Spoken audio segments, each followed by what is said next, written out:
Okay, just finally we are live. Finally. Let's go. Let's go.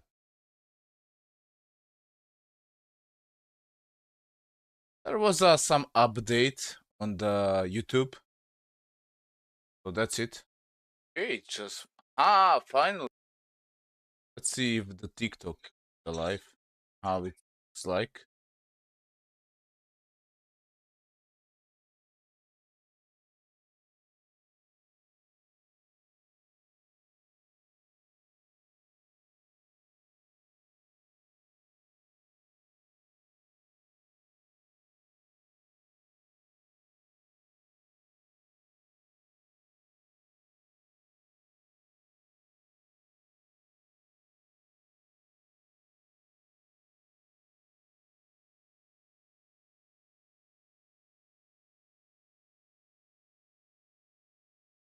Not bad. Is it a little bit small? But can I turn? Let me see. Da-da-da-dum. Try to turn. Nope. Isn't going to turn. So it's a bit smaller window for the TikTok now. But what can I do?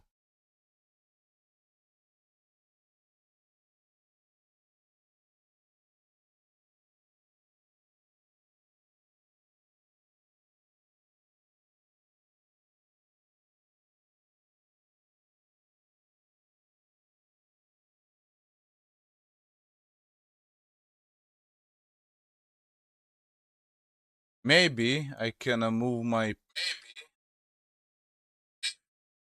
picture like this or up.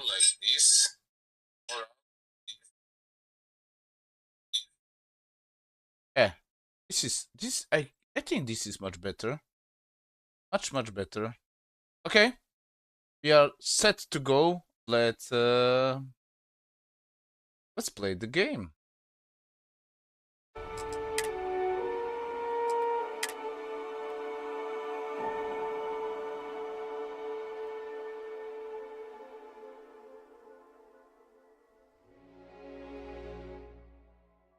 And maybe I will finish today. We'll see. I just returned to the eye.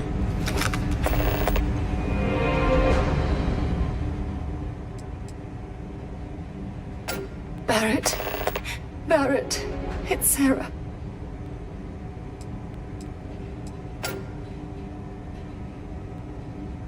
Hey, there's nothing you can do now. He's almost gone. Barrett, we're going to keep going. What is this? We'll finish this adventure you started. It's okay. Be at peace. He's gone.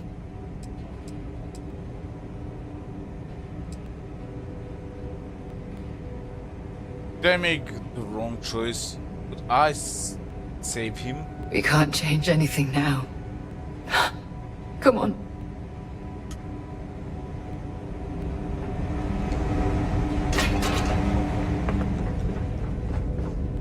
He came out of nowhere.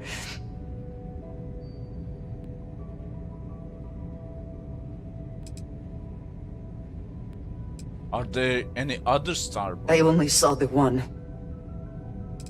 It's okay, Andrea. I'm here. Thank you.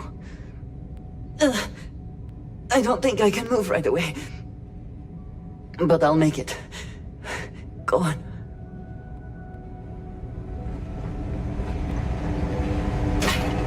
Only the Barrett died.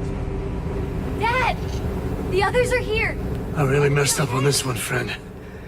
Usually the last guy to get outdrawn.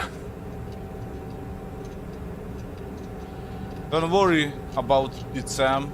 I'm glad you're okay. Back at you. I don't think I'm gonna be moving around too much for a bit. But I'll be alright. Oh, thank the stars beyond.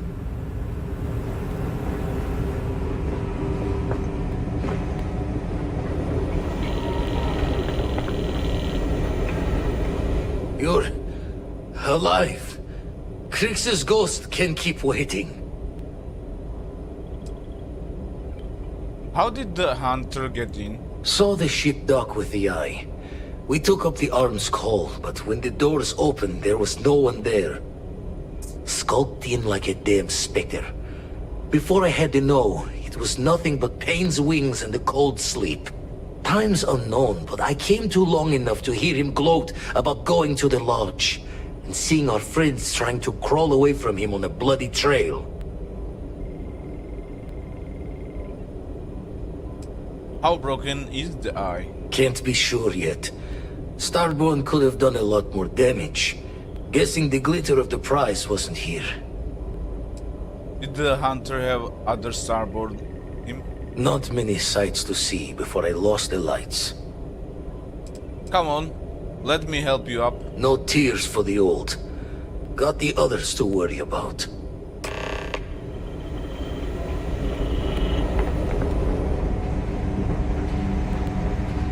Vladimir! Oh, thank goodness.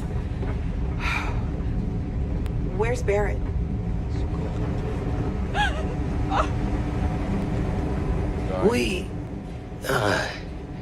We need to talk locks and bolts. Lodge and the Eye are not secure.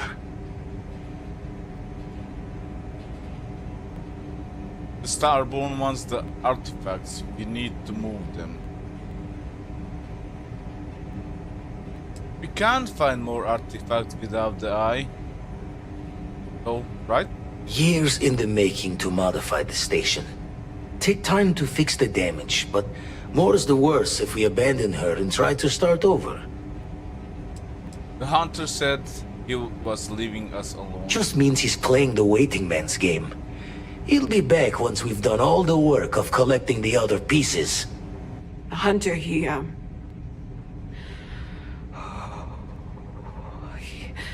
probably found us because we're somewhere obvious. High populated area, just like how the Starborn found you orbiting Neon the first time. But the fact that they're competing with us to find the artifacts means they can't get them without searching. So we put the artifacts somewhere in the fringe, or on something that can slip from their grasp if they do another strike from the curtain.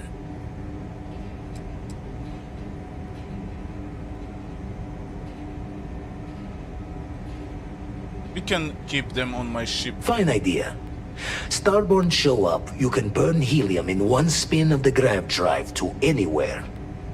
Here, keep the artifacts safe. I guess we'll meet back at the lodge after.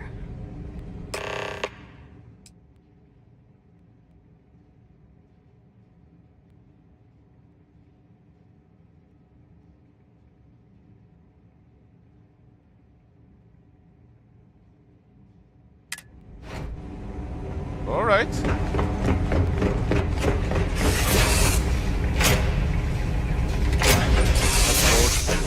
Let's see what this armory is. Captain on deck.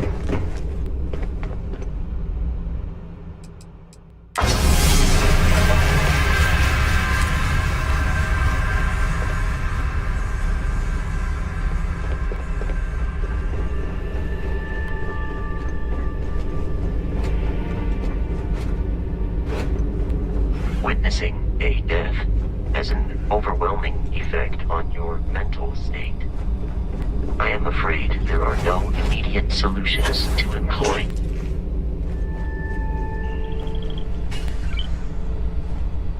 Oh, where is this armory?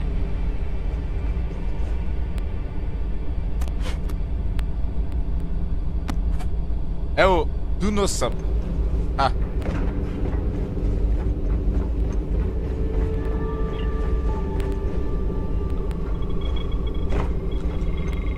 Oh, this is exit, probably. Let me see. Oh, it's in here. Never mind.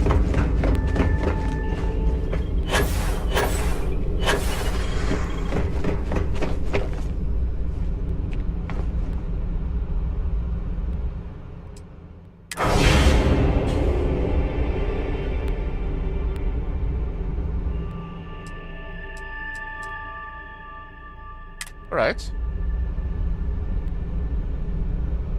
Baš ti je fazon. Ali dobro, upecao si me.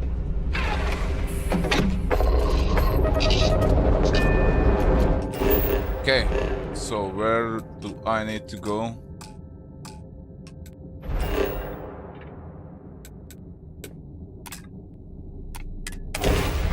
To the Atlantis.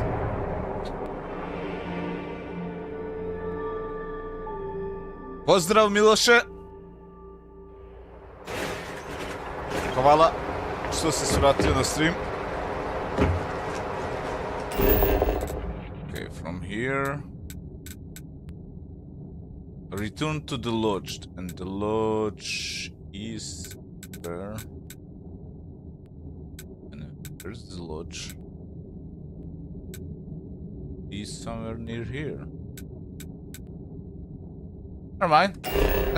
Let's take the train.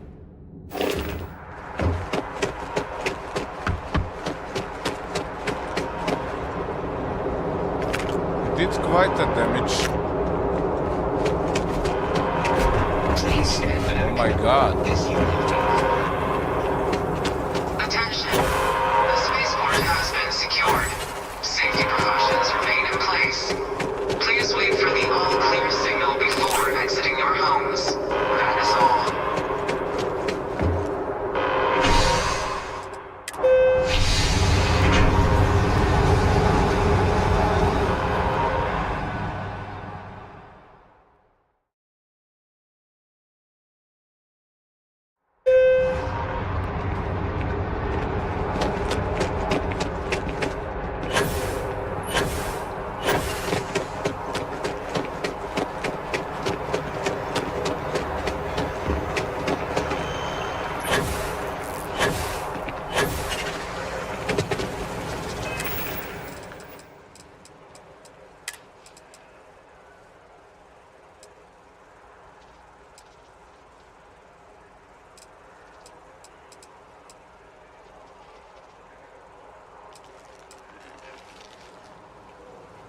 Met Park.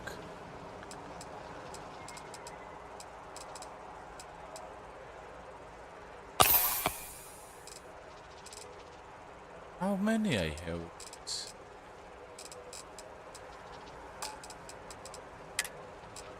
Okay, I know. 8. Mule gel. Emergency kit. Med pack. Probably I have enough.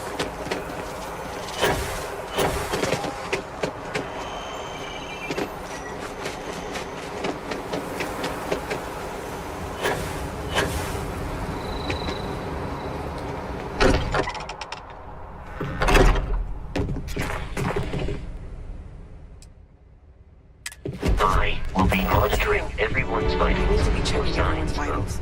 Now, if I may, I know our encounter with the Hunter is the last thing anyone wants to talk about right now, but he said something that I can't get out of my mind.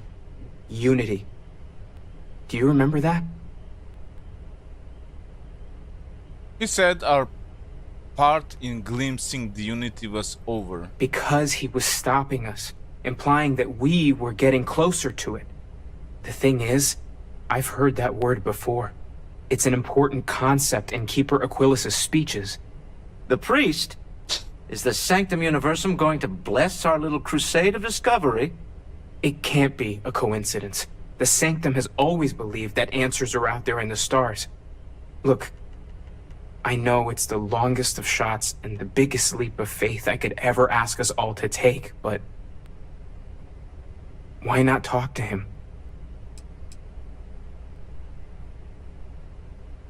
Where is the Sanctum Universum anyway? It's right here in the city, just a block or so from the lodge. You're right. It's too big of a coincidence. There's no harm in gathering more information. A visit to the Sanctum might actually be quite enlightening. Thank you. I know it's not much to go on, but something about this feels right. I'll meet you over there. You forget what you take place in so much for.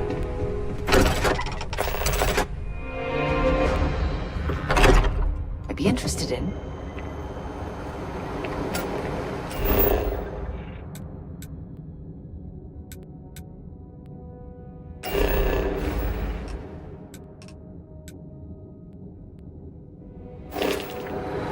I have a bounty in here.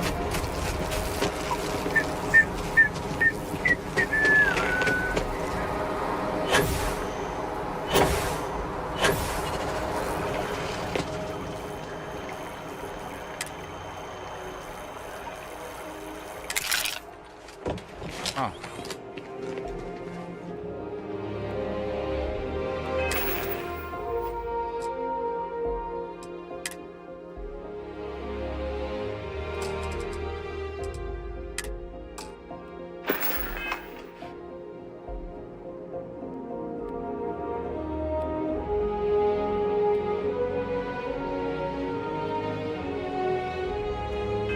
They remove quite a lot of things.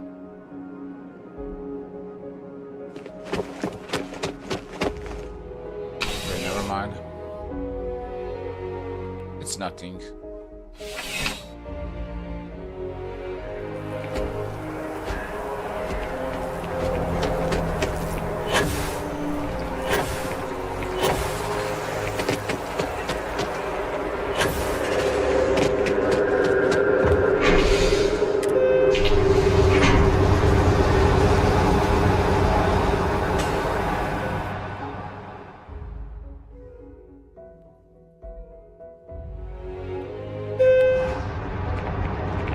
I'm so excited to see Tony afterward.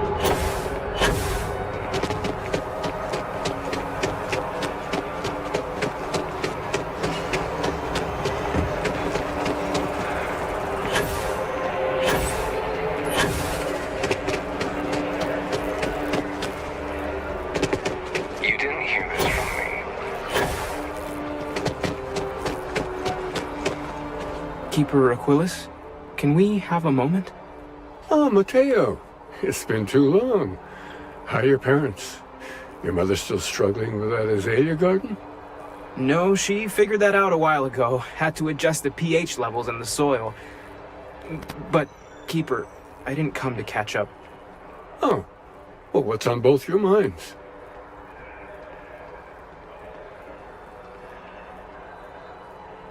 We need to talk about unity. Oh. Yeah. How humanity comes together. How we are to love each other even as our universe becomes even more complex. That's not exactly what we mean. Keeper, when you talk about unity, well, does it mean anything else? Something secret? Perhaps we should talk about this inside.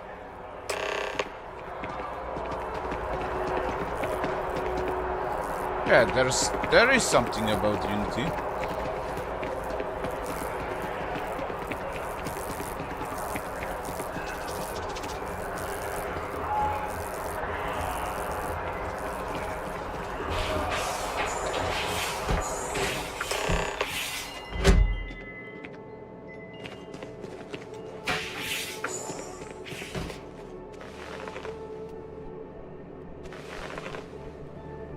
Now that we have a little privacy, why don't you tell me exactly what it is that brought you two here?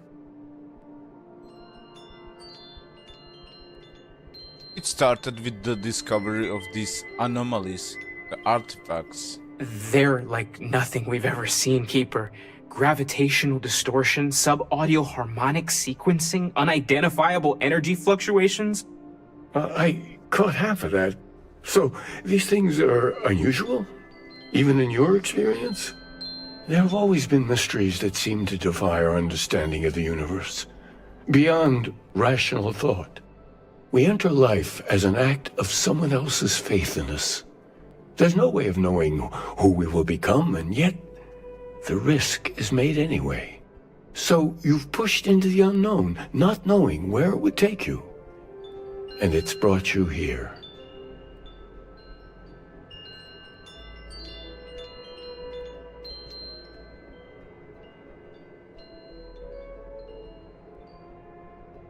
We know it's a stretch, but we hope you can help us. I think I can. If you're willing to find your way in the dark for a bit longer, I can give you a path to discovering its meaning. There's an old story, far older than the Sanctum Universum, of someone who walked the settled systems and saw every corner of it.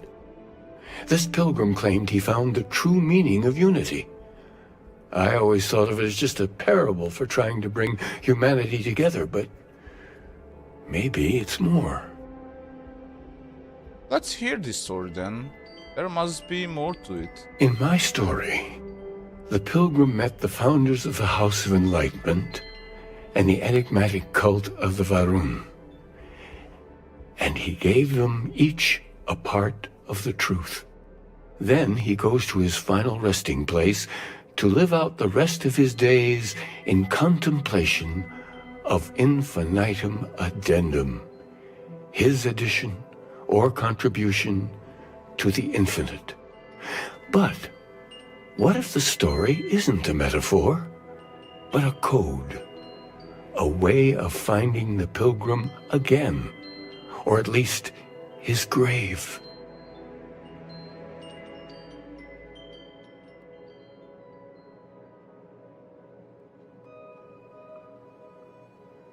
Infinitum addendum. That's an odd saying. Very specific. Yes, something must be there. I just can't put my finger on it. Maybe the answer will become clear when we have more. The House of Enlightenment and Varun have versions of this story.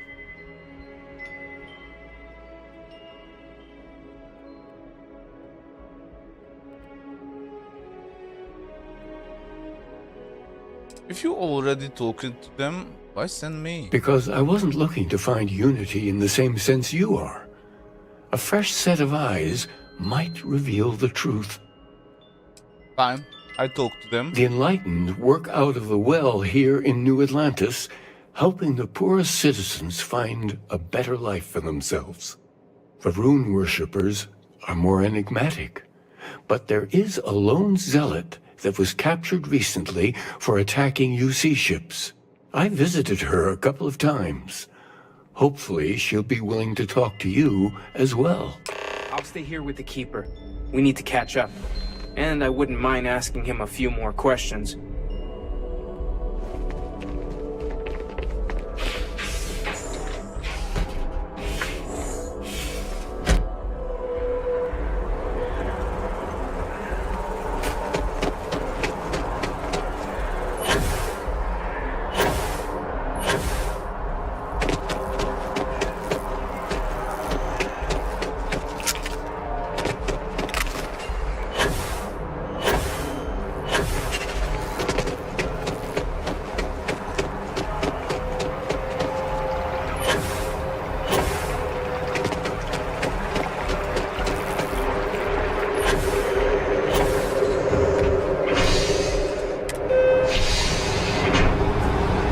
Probably in the prison. She's actually.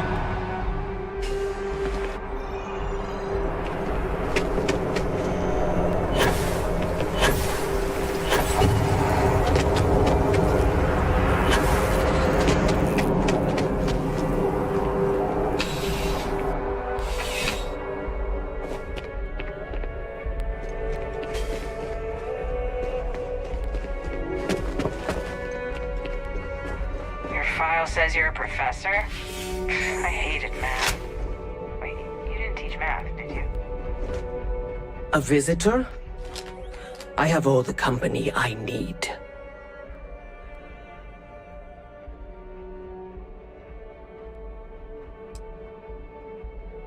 I know you talked to Keeper Aquilius about the Varun's fate. He knows not the truth. He sends another to ask more incessant questions. Perhaps you should hear us out before you decide to cast judgment. The Great Serpent waits in the shadows.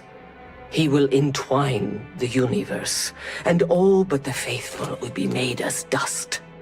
That is the truth. No more, no less.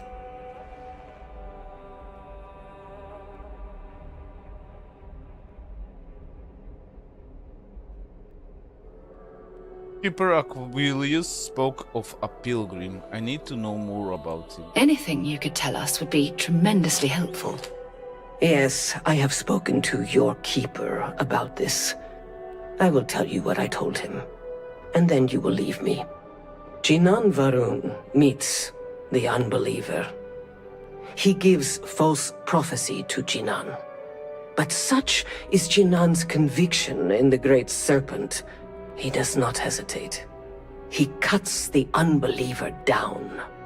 But the unbeliever returns. Jinan realizes the Great Serpent is testing him, and he will not be found wanting. 4 times they fight. Over 120 rotations of the planet they are on. Remember these 4 battles, Jinan, the unbeliever says. Remember these 120 rotations. But Jinan knows this is blasphemy, and delivers the killing blow. That is all.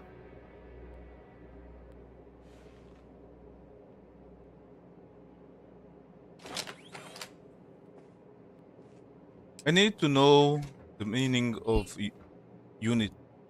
I have heard of no such thing.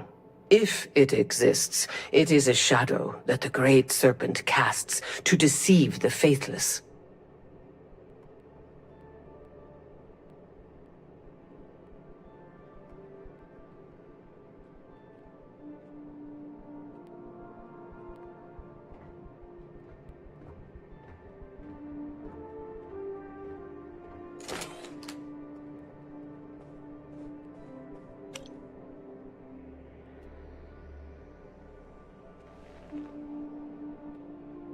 I have heard of no such thing.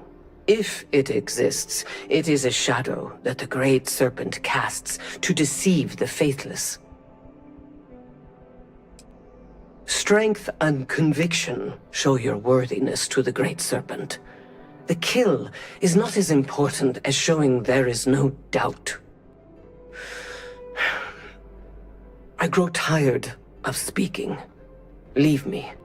We should have a talk. When you have the time, of course. I want to say thank you for everything you did in Dazra. As members of Constellation, it's our job to explore distant worlds, but it's sometimes unclear what responsibilities we hold beyond that. You saw a city in need, and made the difficult decision to intercede rather than observe. For that, you should be commended.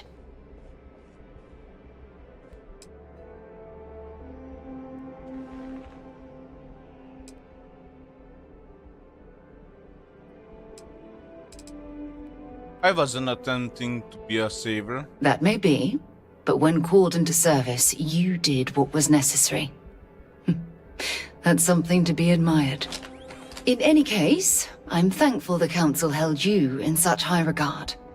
For the representatives to entrust you with so much responsibility, from choosing a leader to stopping the Serpent's crusade is, well, unprecedented.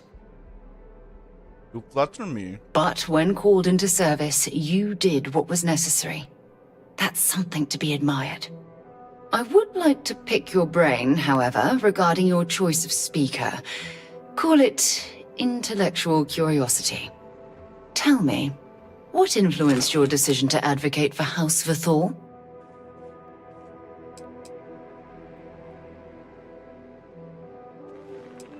Of the 3 houses, Vithor will certainly have the least resistance acclimating to the position. They'll certainly provide structure and stability, though I worry it will be structure and stability based on fear.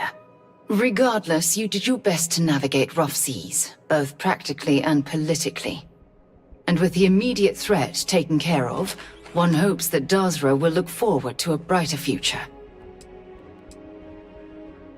I did what I could.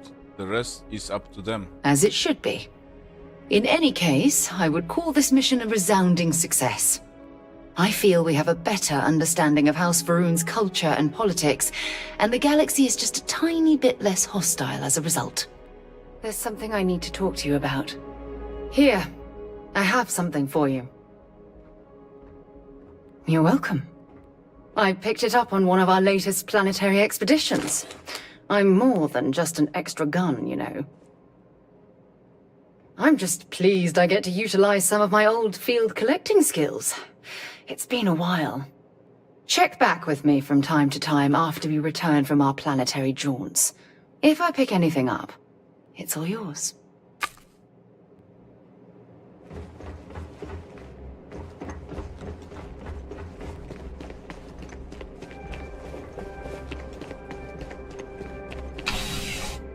Okay, now to the...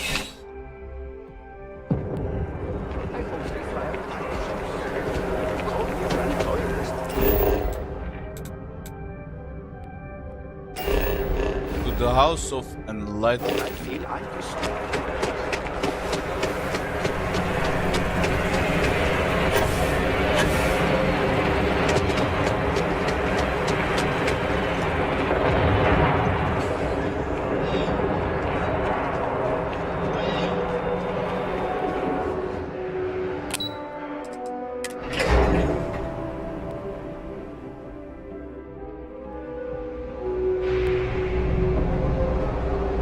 I have something I need to discuss with you. Important or not, I'm ready to listen. So, I've given everything we've discussed a lot of thought, and I've decided I'd like Aja Mamasa to conduct our marriage ceremony. I knew you'd understand. So, with that settled, I suppose we just keep it a quiet ceremony? Oh. Just the two of us? I guess you're married. If anyone else had suggested that, I'd say no. But hearing it from you, I know in my heart that it's the right thing to do. I'll send her an invite and we'll see if she shows. Anyone else? Or will the three of us with Aja presiding be enough? Oh, that's sweet of you to suggest, but I think bringing Sona all the way to Aja's home would be too much anxiety for the poor girl. We need to give her some time. Honestly, no. I respect everyone at Constellation, but this is part of my personal life. If it's all the same to you, I'd like to keep my personal feelings about us separate from Constellation.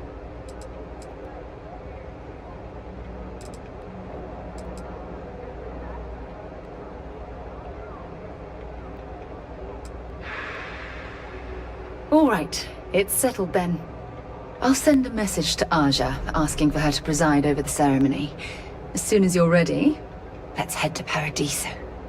I can't tell you how much this means to me. I love you. When you have a moment, I'd like to speak to you. Look, I wanted to take this opportunity to thank you. The fact that you risked your life to save me, I don't know what to say. Then I'll say it again, from the bottom of my heart. Thank you. My only wish is that my rescue hadn't come at the expense of Barrett's life. He was one of my closest colleagues and a cherished friend. He always knew how to make me laugh. I'll miss him dearly.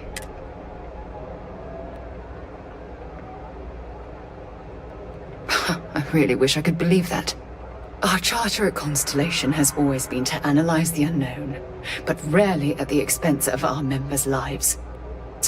Yet all the while, I've been cavalier about taking risks and pushing the boundaries, not appreciating the true cost of my actions. Had I not pushed so hard to pursue the Starborn, perhaps none of this would have happened at all and Barrett would still be alive.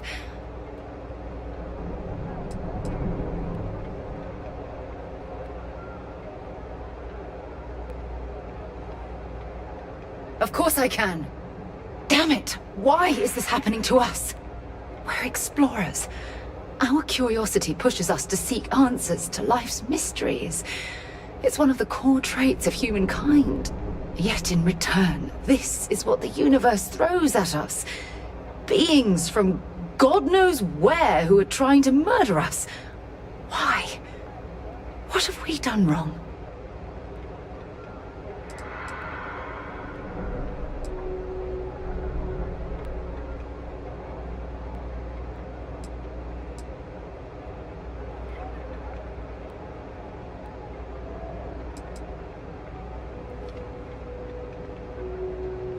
No. I refuse to allow Barrett's death to be attributed to bad luck. It isn't fair. The question is, where do we go from here? Do we stop exploring? Stop pushing the boundaries? Take a more aggressive posture towards the universe? I don't know where to begin.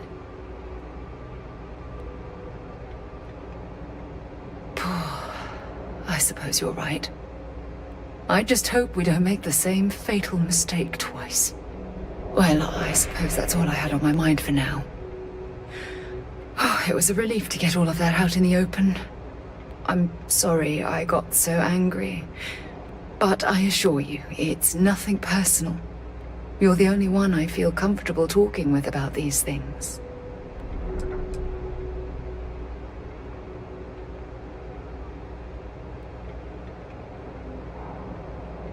Good.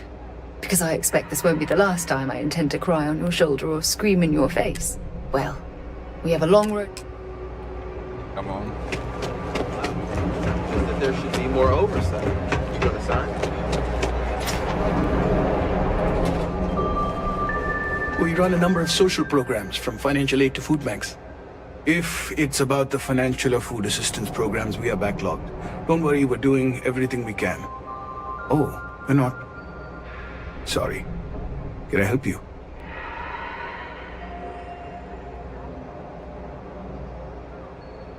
We don't mean to be intrusive. Any information you could provide would be very useful.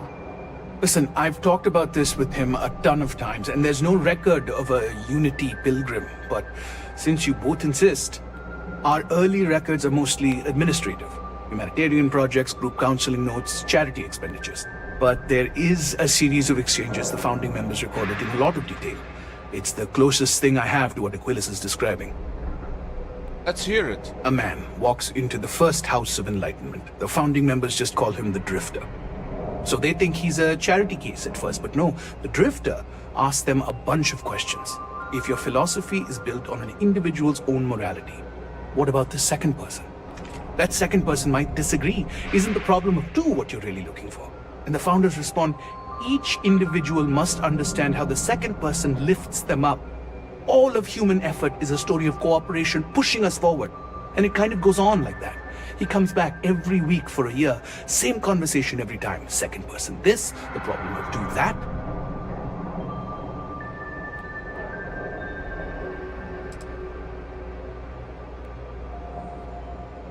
What did they mean? Each individual must understand how the second person lifts them up?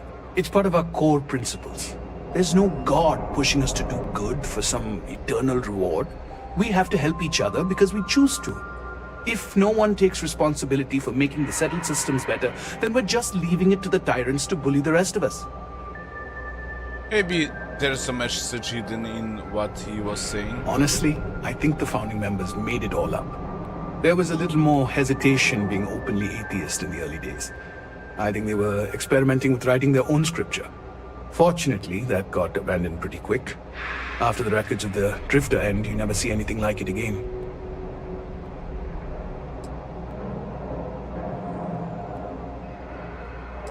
Can you tell me anything else about Unity? What it means? Besides what the Keeper would say about it?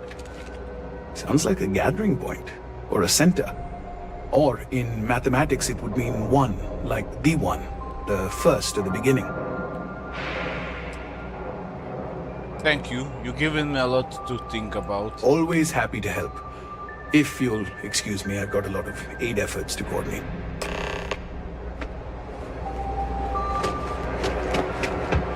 As track right.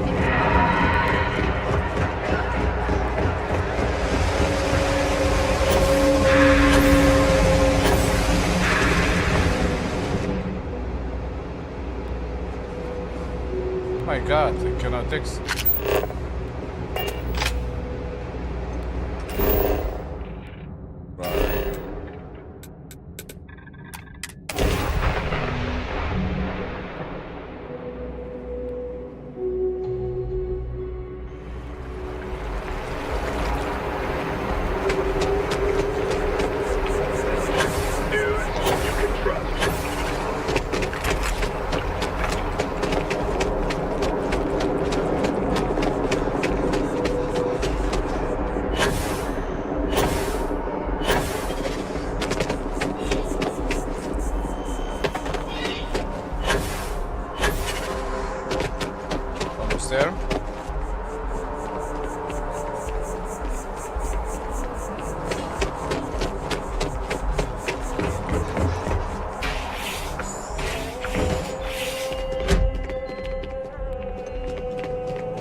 you're back.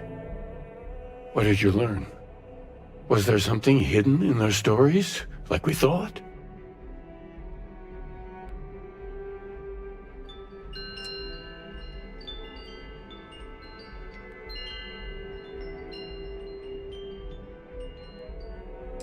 The Enlightened story used the second and two.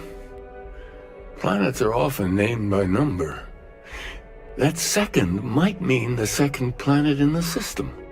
What else did you learn? I spoke to the Varun Zealot. She said Jinan fought 4 times over 120 days. If there really is a location the Pilgrim wanted us to find, those do sound awfully like coordinates. Was there anything else?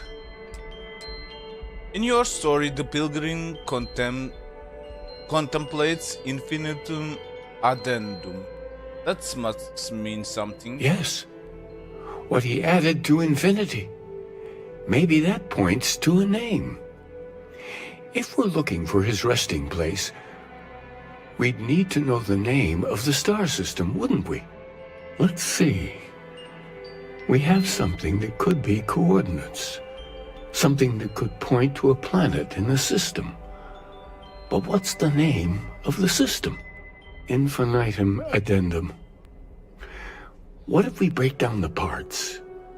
No systems named finite or add.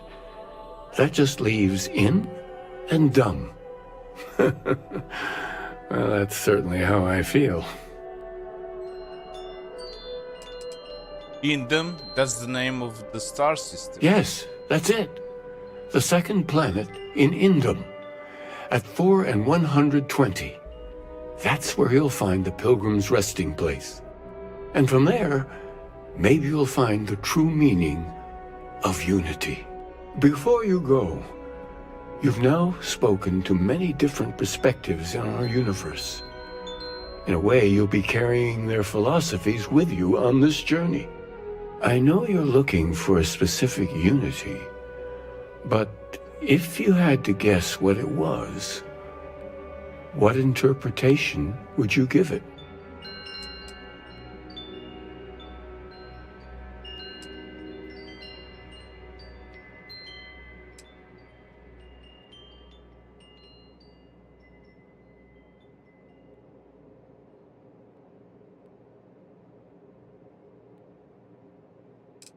There's something sacred out there, bringing everything together. Ah, but what makes something like that holy? Gravity is also a force that brings things together. Should that be sanctified?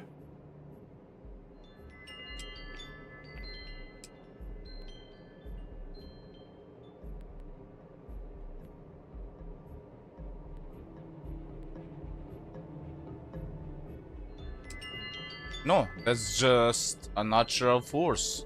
Unity is something greater. It is one of the great contradictions of belief. We feel the presence of something out there, but we insist that it is also everywhere. So you think this word unity describes that divine unknowableness that the Pilgrim searched for?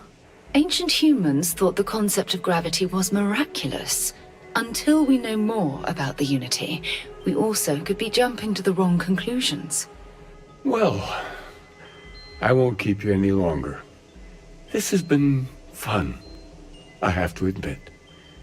Go, find your truth. Okay.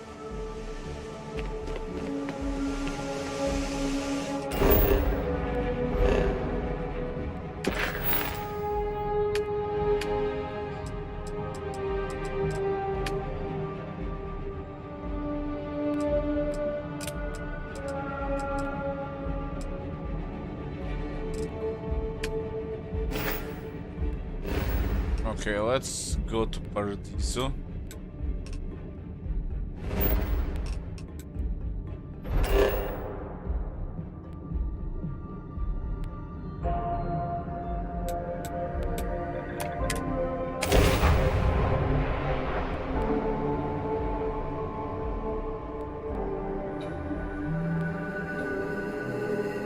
Now this planet, this is more my speed. Oh, I could hike here for a while. As we were landing, I picked up a message from Aja. She said to meet us at the park overlooking the ocean. Before we go to the ceremony, I want you to look me in the eyes and tell me this is exactly what you want. I love you. And I'm forever thankful to have someone as amazing. Now come on. But first, we should probably say something to my mother. Okay, let's go. It's lovely here.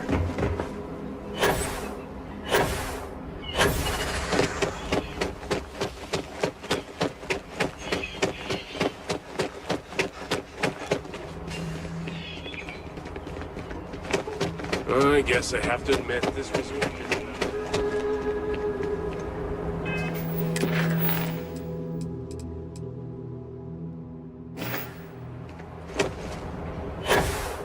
It may be better. Here we go.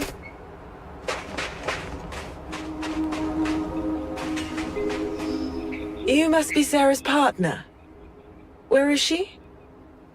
I'd prefer to wait to speak until she's here. Come on, Sarah. I just know you and Sarah will be happy together. It certainly was nice of you to think of me when sending invitations to my daughter's wedding. It's good to see you too, Mum. I just wish you would have given me more notice. Or maybe some time to get to know your dear partner. I barely even know his name. Yes, good to meet you too, my dear. If only my daughter had thought to introduce us sooner. We could have built more of a rapport before this big day. We'll have plenty of time to talk more later, I'm sure, after the ceremony. Anyway, I'm sorry, Mum. I know how this must all seem to you. This was a sudden decision, and we didn't want to waste any more time. We wanted to keep the ceremony small and involve only the people I care about the most. Sarah, dear.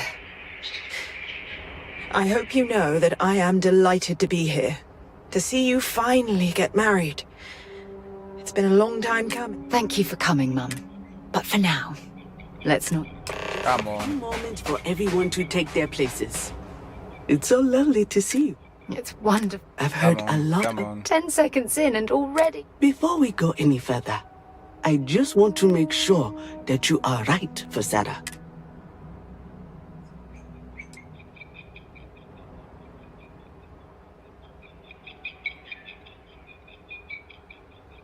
Oh, God. That's called, well, I've seen... Coming from you. Of course, Sarah. Come on, Now. this is stupid. Very well. If everyone's ready. It's Come been on. years since Sarah Morgan. When I this, not because... I wouldn't have had it any other... Before you present your vows, I'd add this structure. Remember, if you both are... That was... Did you need a moment, Sarah? No. When we stood beside that waterfall, and I swear, this is my... And you? Thank you. Oh, You had a gift? yes. I'm giving. With these promises of affection. Congratulations! Aja, I don't know what to say. That... I'm glad It was my pleasure. Well, you're both welcome to stay here for as long as you like.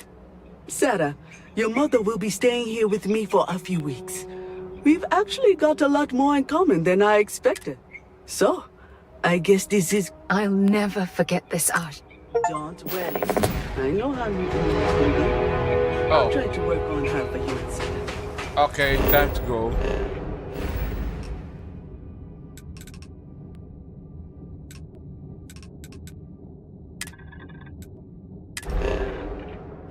Second planet.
Okay.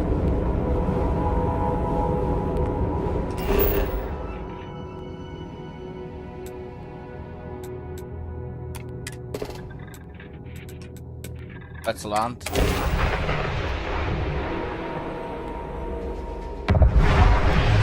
I maybe add some auto lasers on the ship.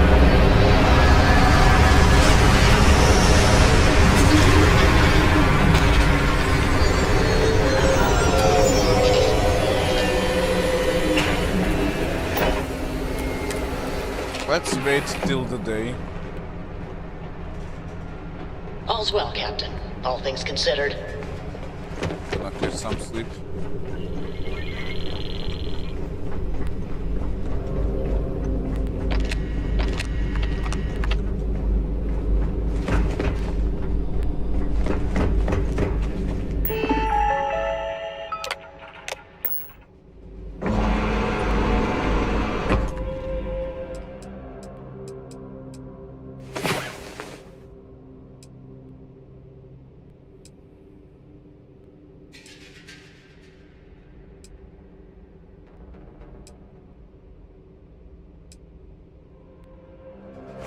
Time should be a morning. Seeing stars. Phew.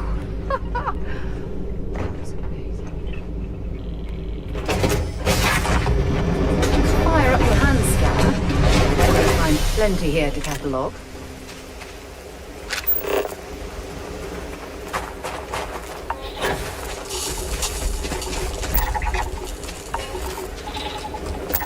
Light him up!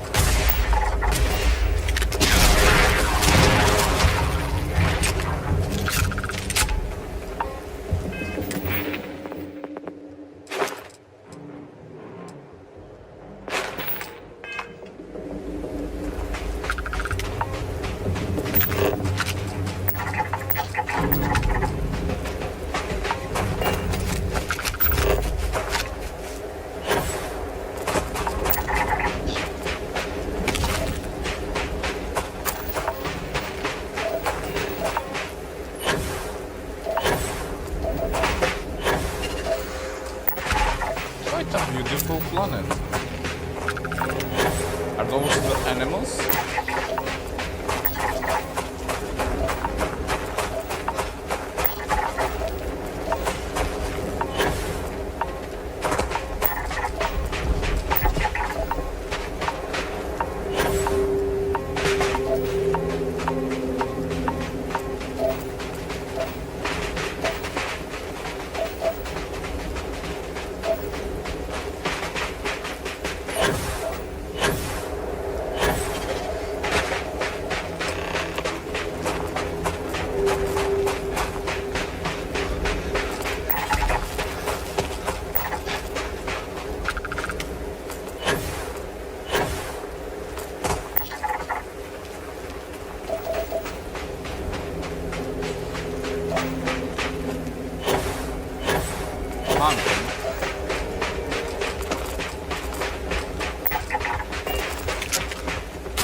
reverse instincts draw me towards a form of contempt, but I remember that I'm private.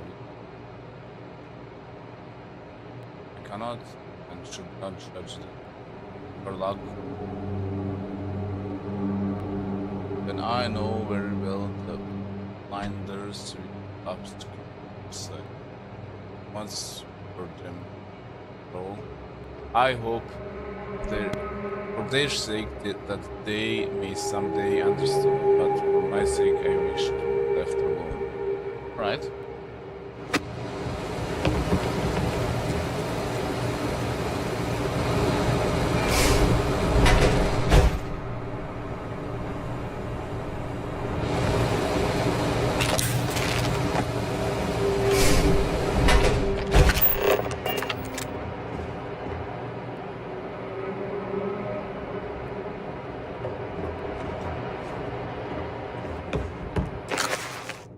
I find myself thinking about various paths and my possibilities. I imagine continue on the road, acquiring more power, more knowledge, more development of myself. I imagine passing once more to another to begin the process. And what is not notable here that road does seems gratifying. Every step is one intrinsic reward, and I feel myself anticipating the pleasure and seeing a more extended version of myself in that future. Then, for the sake of considering all possibilities, I imagine if I took a different path, I stopped running, stopped seeking to get my power. I instead embraced the twinges of compassion I feel in my heart and let myself care for the people who seems to gather about me whatever I try. Work. Simply lived and thought, and perhaps brought others to light, died. That road also seems gratifying. I also see contented version of myself at future. Here is the different thought. When I stop thinking about the glories I could achieve for myself, the pleasure fades nearly immediately. When I stop thinking about staying and building something, the feeling endures. There is something more sustaining about it, more fulfilling. I don't know what this difference signifies, but I'm grateful for the time I've taken.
I don't know what the correct The more I reflect on being here in this world this time, the more I think it is precisely where I need to be. This time will be different. I don't want to be about, so I won't have to run. I can actually build something with intent instead of scrambling to fix something that others create in my name. It can be something beneficial. I can be something beneficial. I'm leaving behind that other person. This world has no place for him. Let him die. Let me live and enlighten the blessed universe before me. You have found the end of my journey, but to know everything, you must find its beginning. On Hyla 2, the island hides the scorpion. Scorpion's sting hides the truth.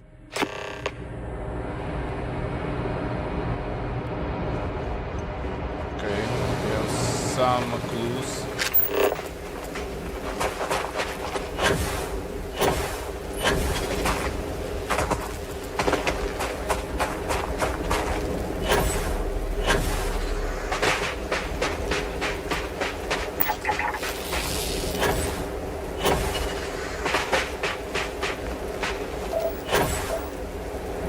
Let's see if I can find more trees or something.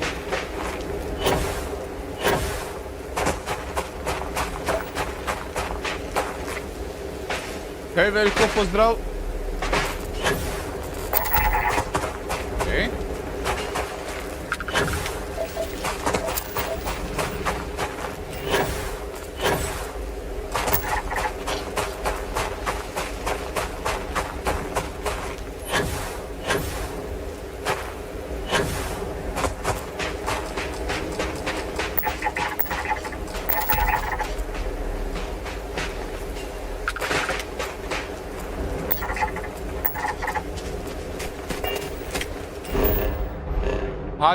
Hyla 2 planet. Where is it?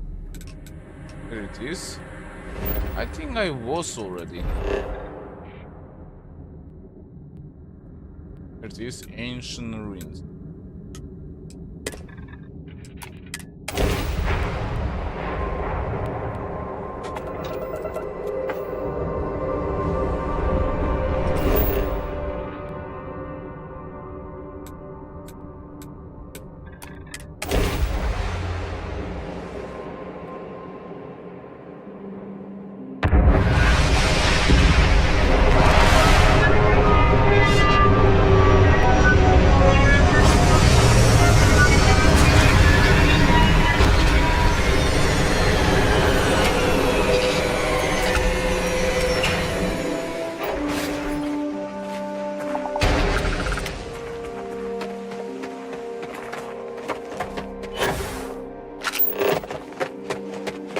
What's even that? Dinosaurs?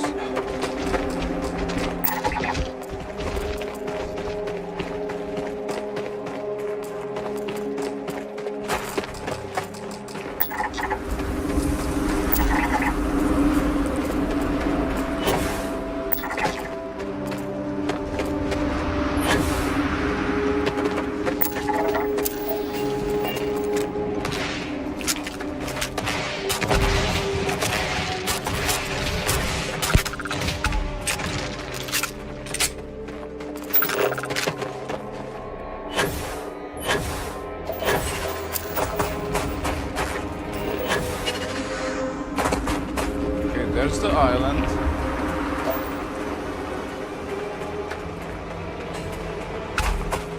So I need to get across. I need to find the scorpion's tree.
I suspect it was placed here for some sort of specific purpose, rather than as an artistic statement.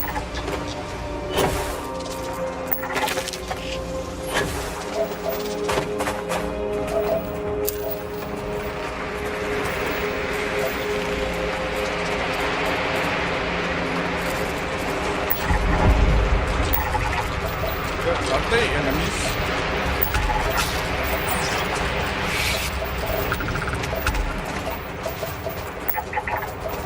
Doesn't seem to be.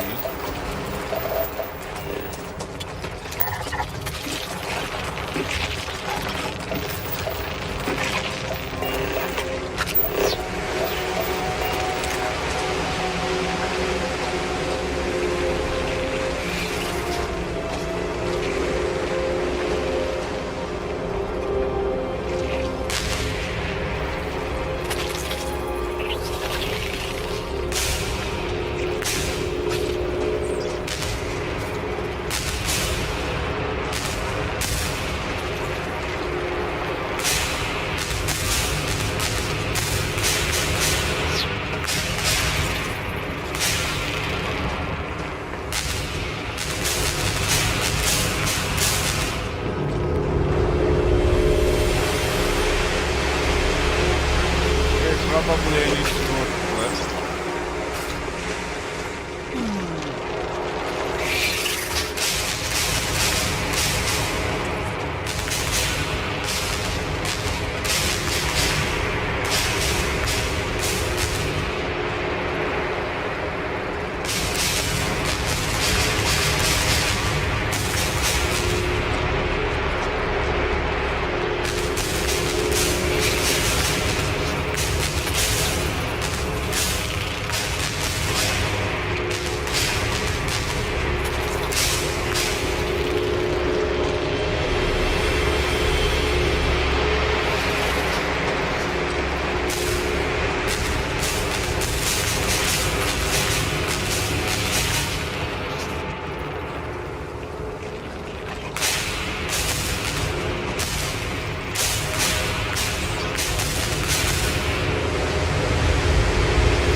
Maybe I know.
Showing me another place.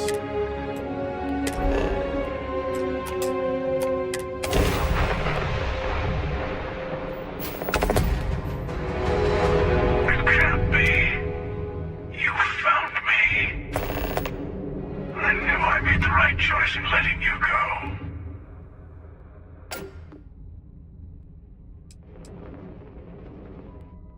Keeper Aquilius said me to find the true meaning of you. He did. Now it's all starting to make sense. You should come aboard. There's another Starborn here who is very interested in meeting you. I can speak for myself. Huh? Constellation ship, you weren't invited to this meeting, but much of our conversation has been about you. It's only fitting you should join us.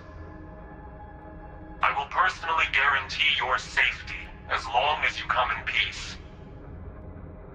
And think of it as a ceasefire meeting. You're one shot at getting those answers you must desperately want.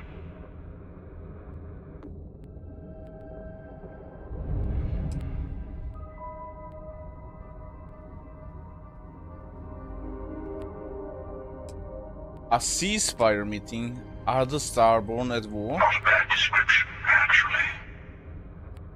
We'll explain when we meet. In person.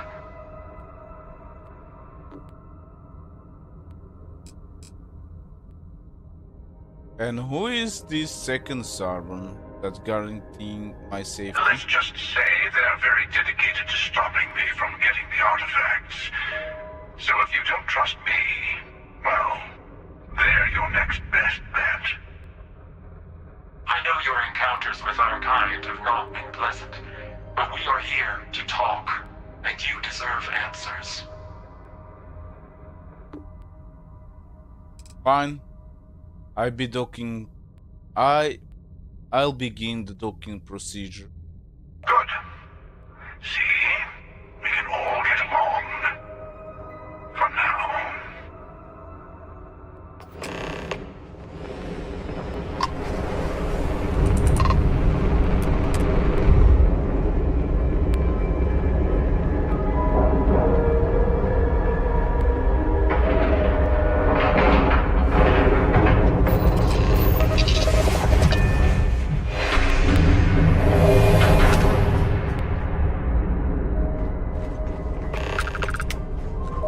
Hello. Again. Do you remember the emissary, perhaps? And their ship, the Helix? I believe they ambushed you above Neon and demanded that artifact you worked so hard to gain. Thank you for the stellar introduction. Your success is unprecedented. Before you came, we were just discussing how continued use of force against you is unwise.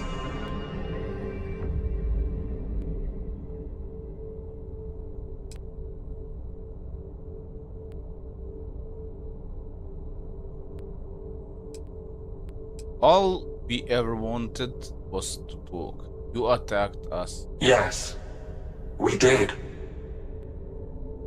We are not a monolithic people. The Starborn are individuals. Some are united in cause. Others are in it for themselves. We are all in it for ourselves.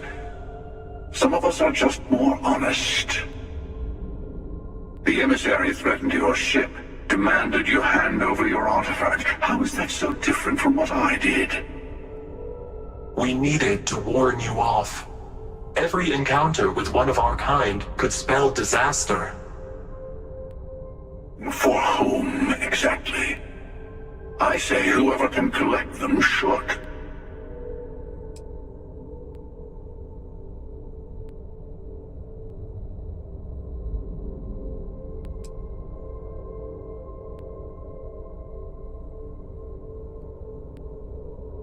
That doesn't justify murder. And who gets to say that? You? Me? The emissary? I have debated morality for near infinity, and all I have found are groups of people enforcing their will on others.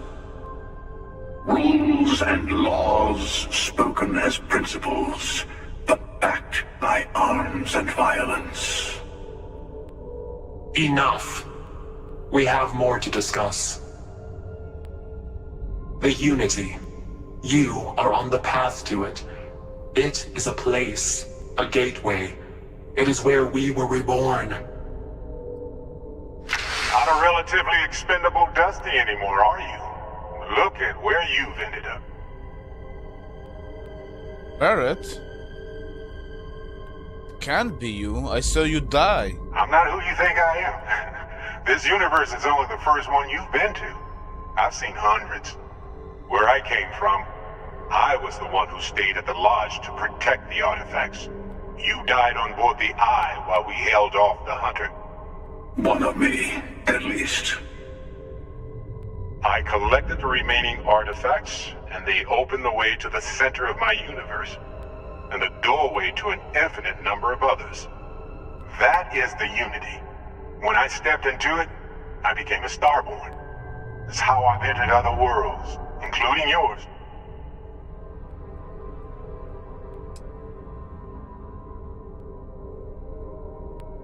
But both of you are trying to keep people from it. I have to. This is bigger than all of us. All the artifacts are needed to complete the armillary and open the way to the Unity. In every universe, the Starborn fight over them. Innocent people die. You've witnessed the power granted by the temples, the anarchy that can be unleashed. Someone has to decide who should get them. Here it comes. The emissary tells you only the worthy should enter heaven. You're twisting what I mean. They're hypocrites. They use the chaos caused by the hunt for the artifacts to establish an order where they decide who's worthy. I attacked your launch because I wanted the artifacts, and you held me off. You got away. That wasn't some morality play. You didn't survive because of righteousness. You won because of persistence, luck, and skill. As I have done countless times. I was also human once. But what does it matter who or what I was when eternity is within your grasp? Huh?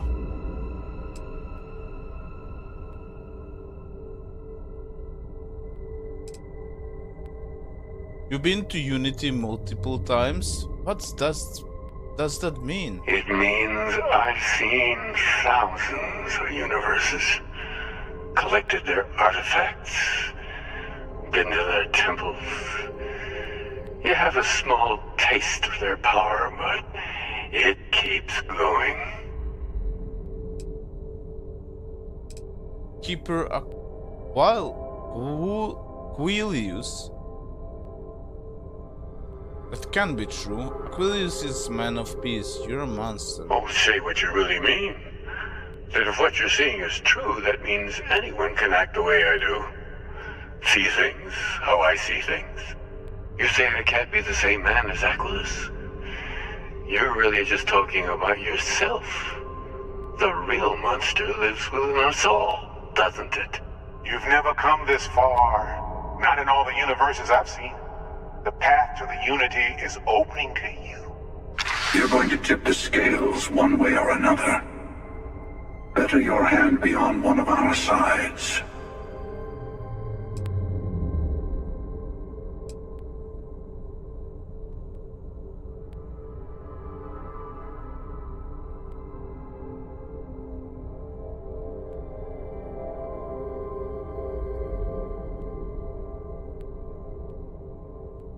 So, I help one of you, we combine our artifacts, enter the Unity. Bingo!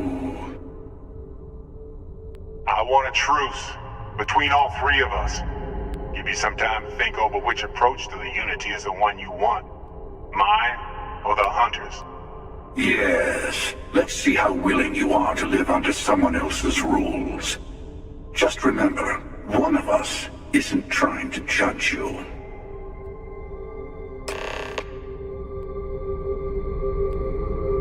Yeah, it will be wise to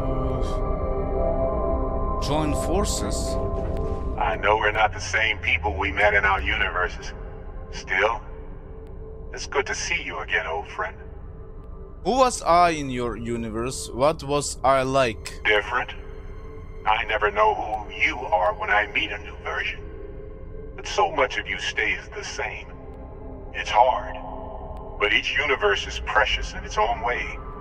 Mine will never have its original you in it again, as yours won't have its real me.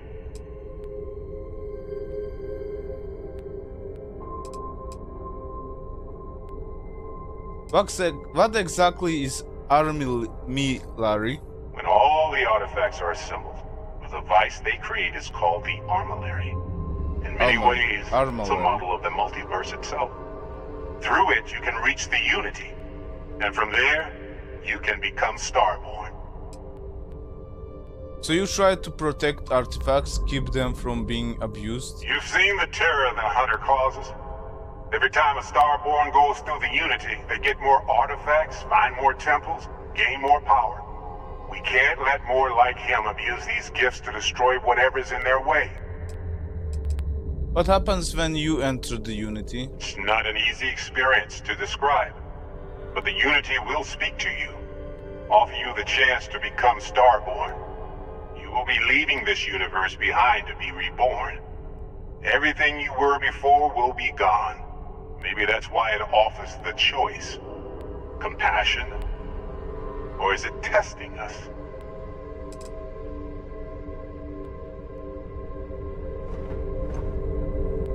You might think the emissary is on your side, but your persistence is what forced them to tell you the truth. Remember that. You called the emissary a hypocrite. Why? They enter the Unity, take artifacts from others, employ force. All the things I do.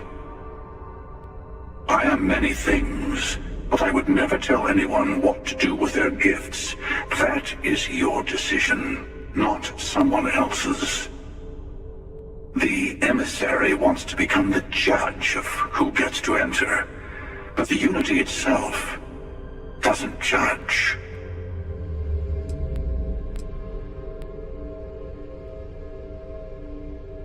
After you attacked the lodge, you let me go. Why? To see what would happen, of course. You might not understand just how many times I've done this. Usually, you're the one who ends up dead, and whoever cries over your body goes on to become the emissary. Sometimes I manage to get you all bunched up and take care of the problem in one go. Sometimes the emissary has gotten to me first, and I never arrive. Hundreds and hundreds of variations of me, packing through Constellation. And it's almost never you. You making it to your ship on your own. It's new. I took it as a sign. I don't get many of those anymore.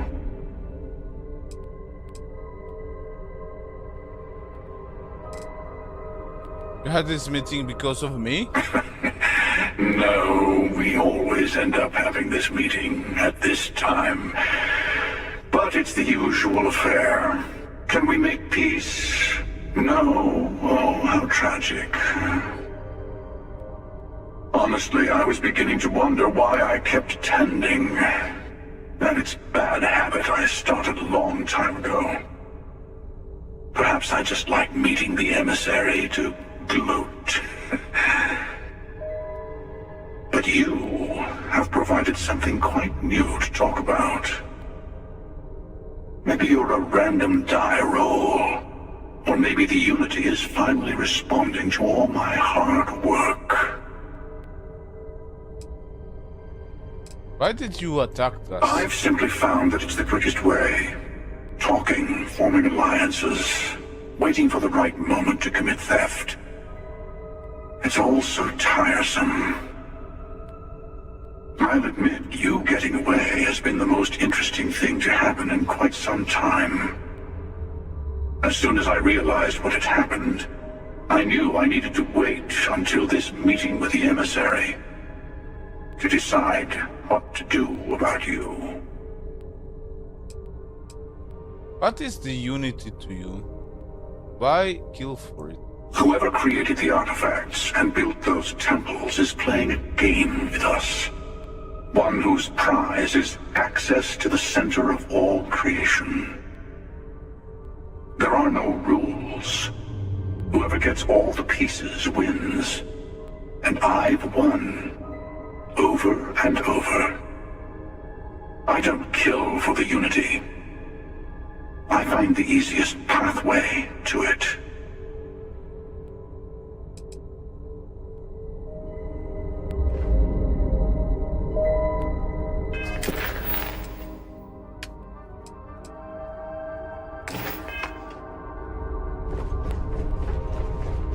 Before you leave, I want to give you something. A way to another artifact, but also a lesson in how dangerous they can be. Seek the moon of old Earth. There are secrets there you must discover for yourself. Here, to open the way.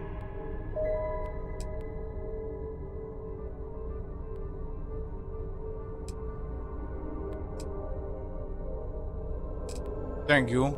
All I ever wanted was answers. And I am sorry we have not always been forthcoming. I hope you will see what I have seen. You should also talk to your colleagues in Constellation. I am sure that they have gathered more information on the remaining artifacts in the fringes of space. Part of me wonders what they will all say about what you have learned. But I will leave that to you.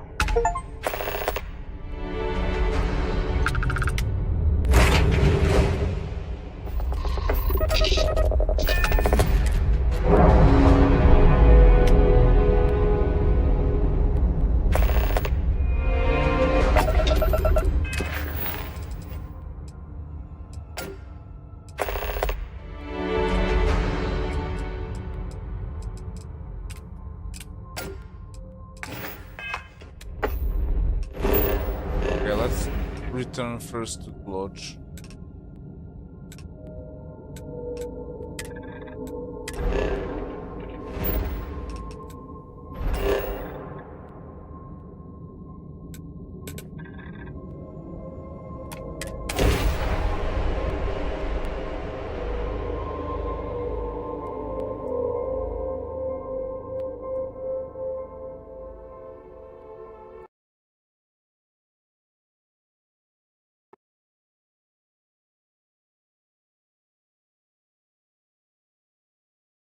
Hey, let me know if we're going to head into the well, so I can watch your back.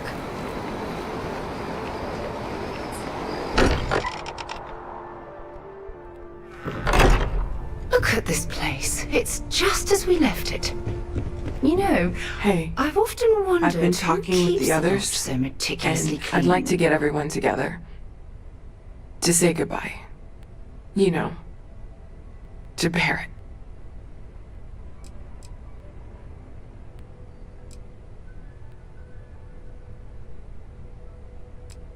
Thank you. It wouldn't be the same without you there. I'll have everything set up in a few days. Mateo told us about your pilgrim's voyage. You found it, didn't you? The meaning of unity.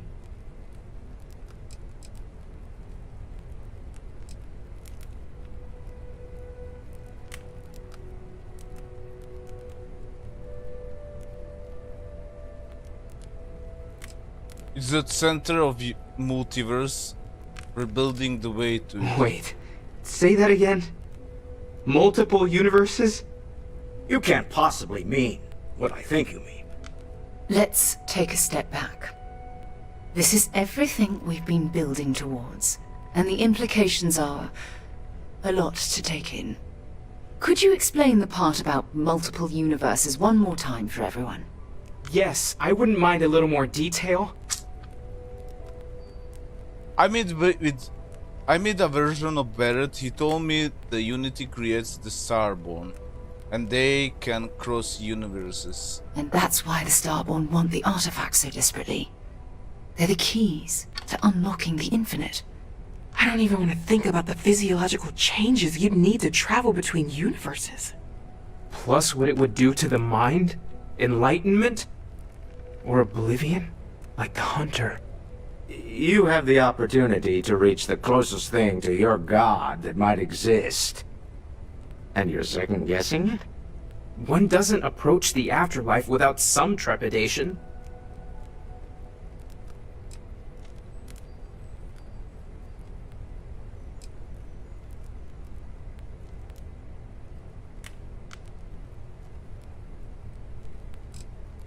This is our mission, to go into the unknown. You're right. We have to see the Unity for ourselves. I know this has been a lot for everyone to take in, but we finally have answers. Let's make the best of them. Not to make a sharp turn in a grand tale, but I got the eye fixed up. Bruised, but still blinking. Let me know when you're ready to follow up on what it's seen. These last glimpses from the eye are from the farthest fringes of known space. Could be the only remaining pieces outside the hands of the Starborn. Thanks, Vladimir. I follow up on those. Get your smile out there. Okay. Now.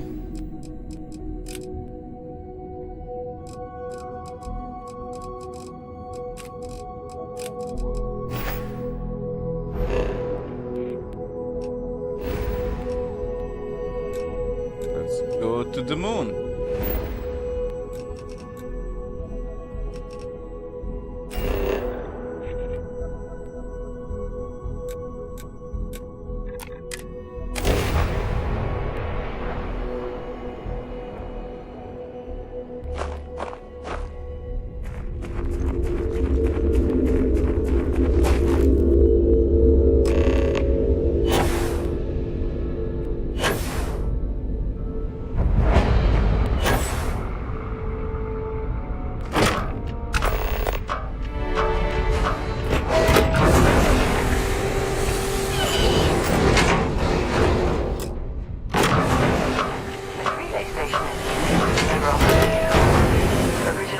Galactic construction, I guess. Built to stand the test of time.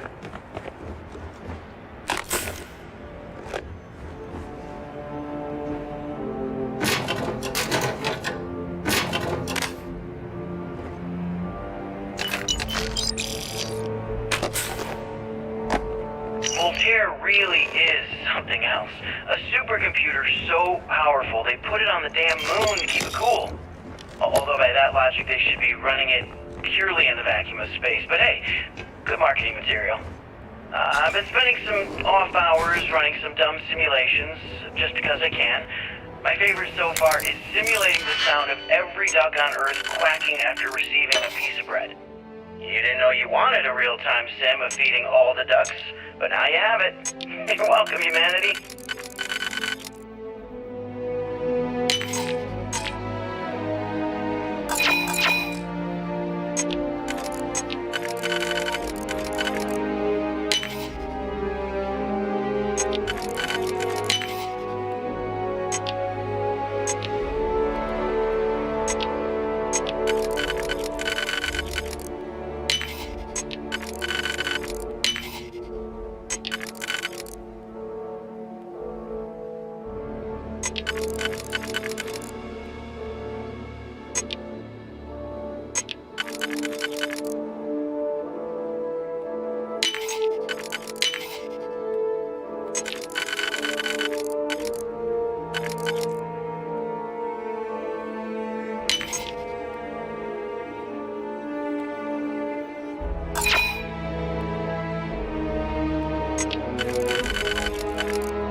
I accepted the assignment up here. We were told to bring a couple of personal items. Some psychological study said it helped when you're away from Earth this long. I brought my grandmother's old abacus. I would play with it on her lap, and she'd teach me the Russian for all the numbers. Look at the state of this facility. I wonder why this place was abandoned in such Got word haste. that she passed. The next shuttle isn't for 3 months, so I won't be able to go to the funeral. Goodbye, Babushka. Thank you for teaching me math. It brought me to the moon.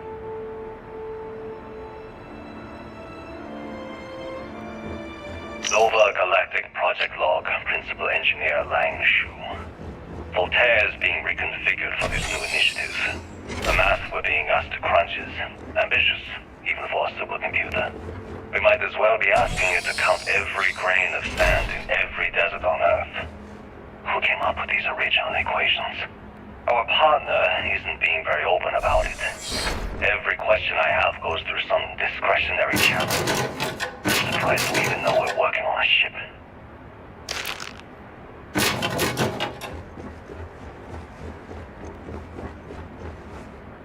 Okay, confession time. Being single on a moon base is the worst. I only get like an hour to use the communication link to Earth every couple of days. And let me tell you, there's long distance dating, and then there's like long distance dating, you know? Oh, hey there, I'm a scientist, steadily employed, willing to take you out for coffee in like 6 months when I'm back from space. It's not a great opening line. You seriously can't get a date? You're an astronaut! Hey, no one asked you. You ever get jealous? You know, the crew in the shipyard? Building the actual vessels that are gonna travel the stars? We're literally on a base on the moon. Oh, come on, Sabina. I'm trying to share my dreams here. Well, your dreams are always out there and never here where the rest of us live. Can't you just be happy doing your job? Where's the fun in that? Nova Galactic Project Log, Principal Engineer Lang Shu. I admit, this is not the most disciplined team I've ever run. Malcolm keeps stealing computational time on Voltaire and thinks I don't know this. And Sabina's been distracted lately, but won't tell anyone why. I really should demand answers from both of them. But honestly, I'm too preoccupied with this contract. We all are. Despite anything going on in our personal lives, there's something special about what we're building here.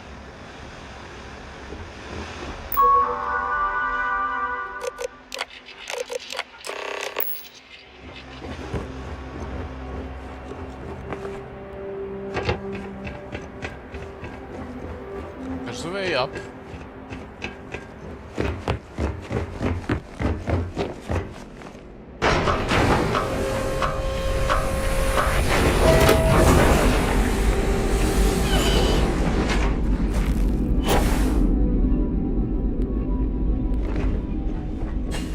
Engine spin-up time almost complete. Total time 5 minutes 22 seconds. Right on schedule. How are the helium-3 valves holding, Nova? We double-checked the leakage concerns this morning before the launch. All signs green. Any changes to the calculation sequence from Voltaire? No changes since we uploaded the last figures yesterday. It's a clean shot from here to Jupiter. One day the computer will be on board the spaceship. Just imagine that. One miracle of science at a time. That we're standing on the same planetary body where humankind first ventured into space. 2, 1. We've come a long way since then. Canaveral, are you reading? All clear, Nova. Indicators look good. The ship should be cruising Jupiter's orbit right now.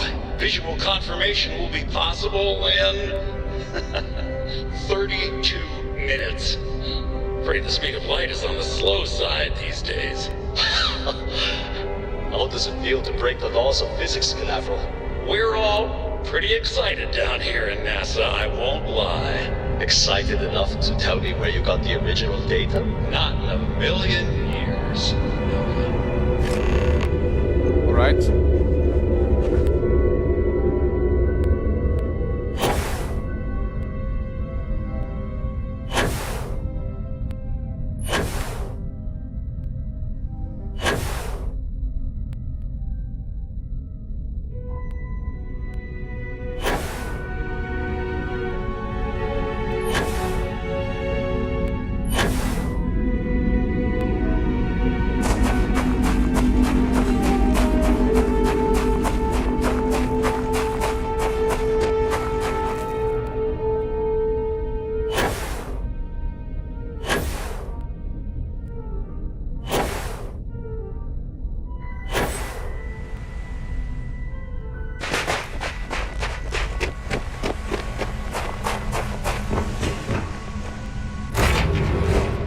Okay, let's see what's next.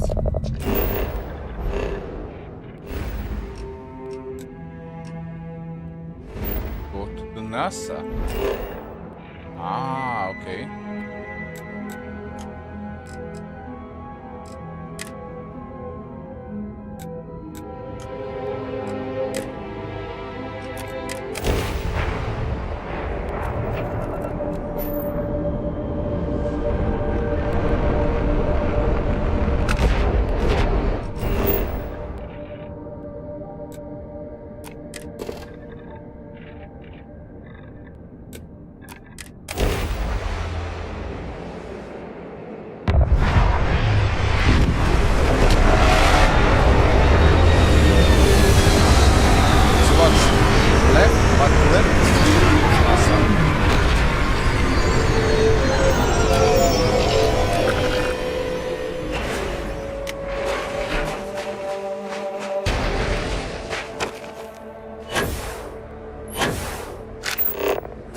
It's a still old ship.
Still lights in here.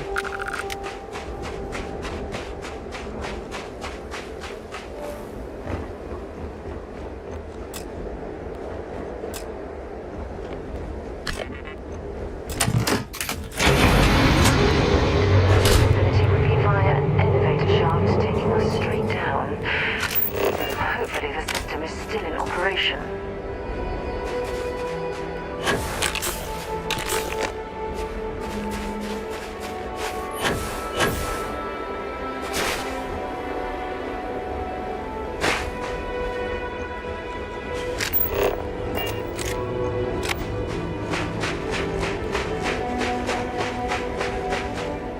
Are there any stairs?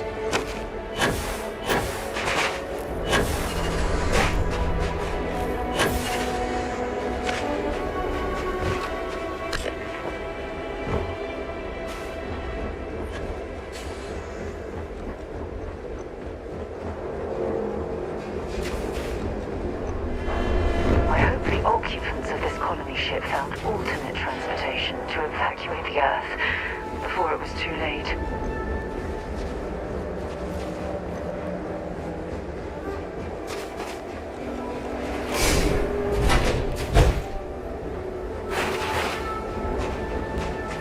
Okay, so we need to go up.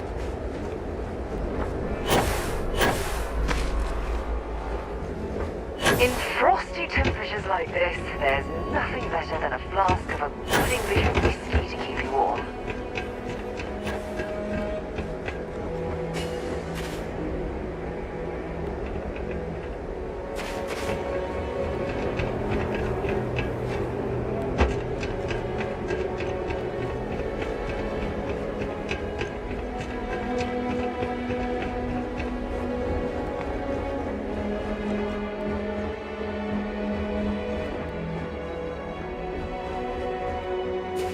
It's clear the gantry was in loading position.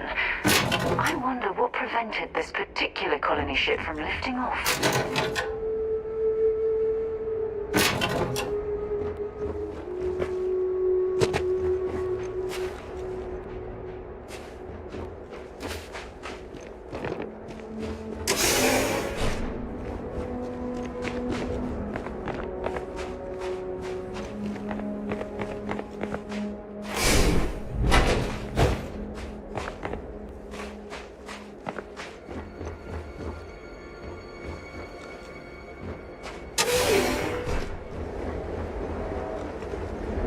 The lift system seems to be completely offline. We should search for a way to restore the power and get it back into operation.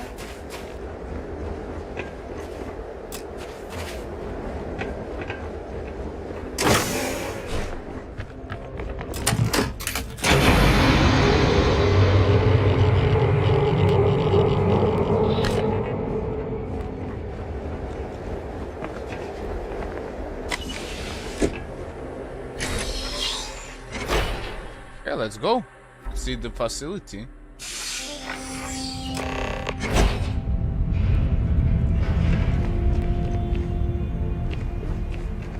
This looks like it was some type of crew preparation area. Probably the last step before boarding. It's definitely seen better days.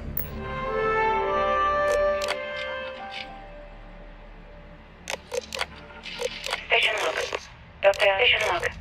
Location log. Station log. Dr. Judith Tatien. The recent delivery from Mars is unsettling. I was expecting rock samples or maybe fossils of microbial life. Instead, Dr. Victor Isa comes with 2 members of the military. Everything they brought back is under wraps. What could a theoretical physicist need with a sample from Mars? Station log. Dr. Judith Tatien. I've been trying to cozy up to Dr. Isa, Victor, to see what is going on. His team has completely commandeered one of the labs with those 2 military handlers, checking who comes in and out. I joked that maybe he found a little gray man doing an autopsy, and he grew very pale. 2 days later, he sends me a request asking for more information on my background in materials science, metallurgical engineering. Oh, we have a meeting tomorrow. I think I'm being invited into the lab. Station log. Dr. Judith Tatien. I have never been so nervous since I defended my dissertation. 4 hours talking to Victor and his team about theoretical metals, atomic bonding, even a half-hour divergence into magnetism that I'm pretty sure was just to throw me off the trail of what we were actually talking about. Then, I got to see the lab. I don't know how much I should say, but the periodic table just got thrown out the window.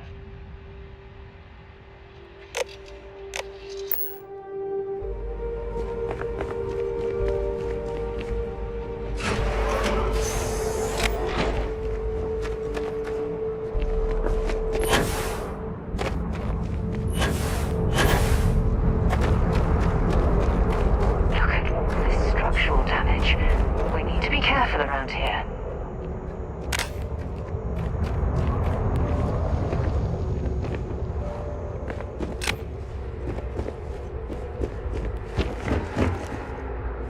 Oh my goodness. Some of the artifacts here are from the earliest years of NASA. Oh, what a shame all of this was left behind to deteriorate.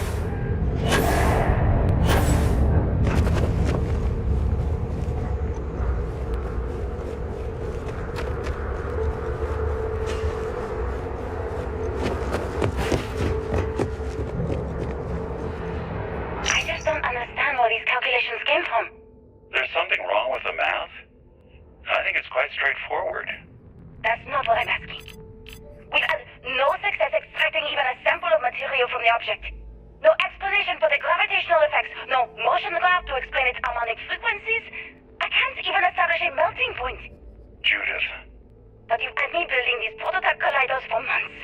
And now you want me to pump helium-3 into it based on this equation you've written on a goddamn napkin? I just need you to trust me. I have been trusting you. We keep slamming our heads against a brick wall, getting nothing. And you keep coming up with something new to try. Like, you know what's going to happen. Where are you getting your information, Victor? I'm sorry, Judith. Look, not here, okay? Somewhere off base. I'll tell you everything. But I'm not lying, okay? We're going to discover something important here. I promise.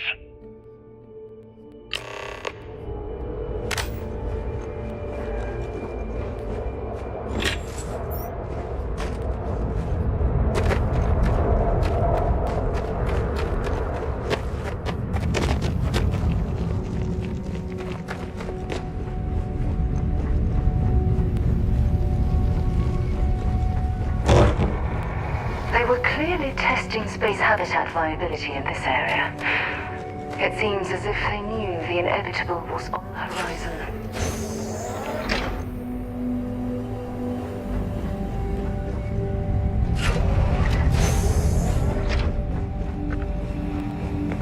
Not much left of this geology laboratory. Ironically, the surrounding rock appears to have sealed the fate of this part of the facility.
There must be something.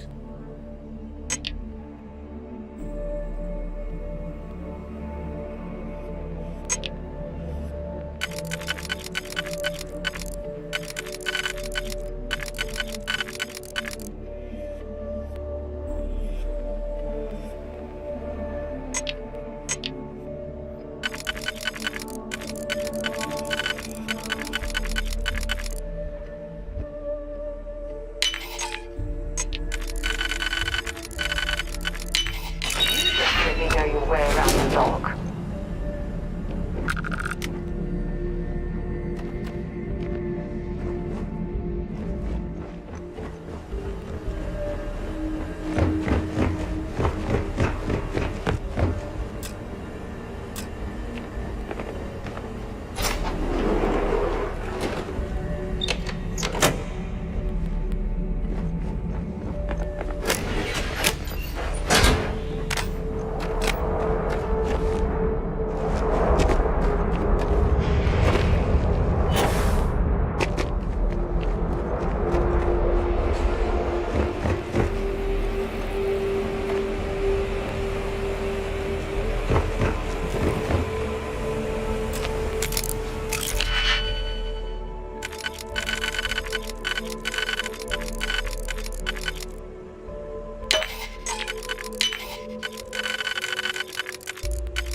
Sensors report a high probability of enemy detection.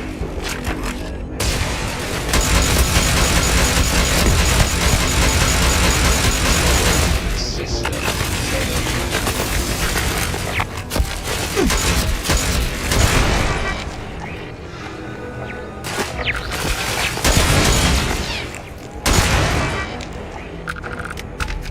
Stock up on junk.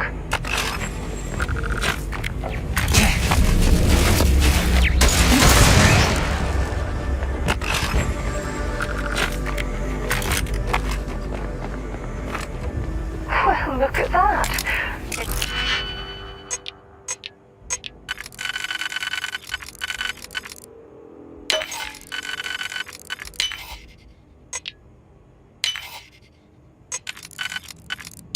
Appears we found one of Vasco's long-lost relatives. I'm sure he'll be thrilled to find out. When you have the time, of course.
must have taken to build it this deep underground.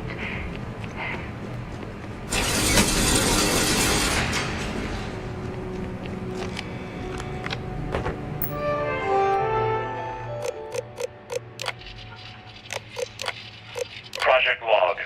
Dr. Victor Isa. We turned on the prototype today. The gravitational field around it began to fold as we long suspected. Complete reversal of gravitational pull was observed on dozens of loose objects around the lab. I'm setting up a meeting with the directors to propose a larger test. The prototype proves we don't need the original anymore, but further work is going to have to take place in space. Somewhere with abundant helium-3 and with a civilian partner. Someone with access to large-scale manufacturing resources and computational equipment. Engineering gravitational folds, pulling the far side of the solar system closer to us. It's all going to be possible.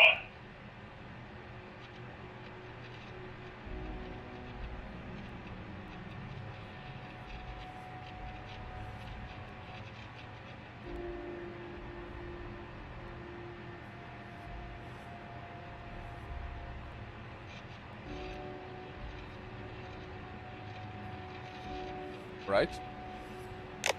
Project Log. Dr. Judith Tatian.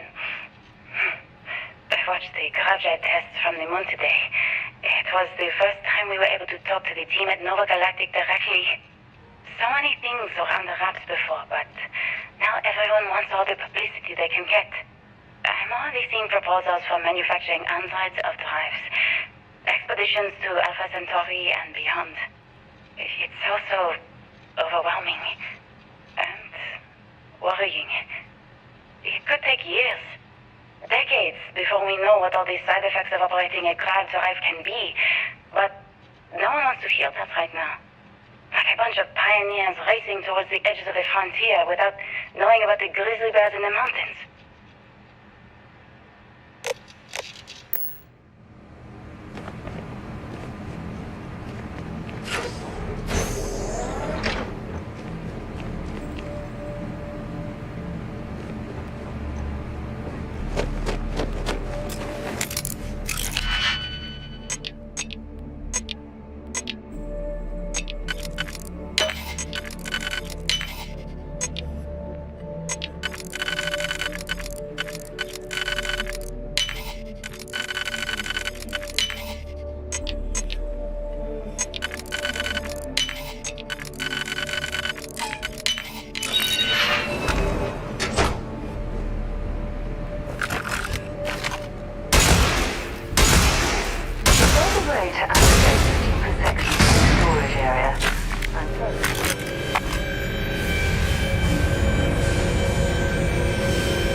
actually got to visit your labs back when we were working on the grav drive projects.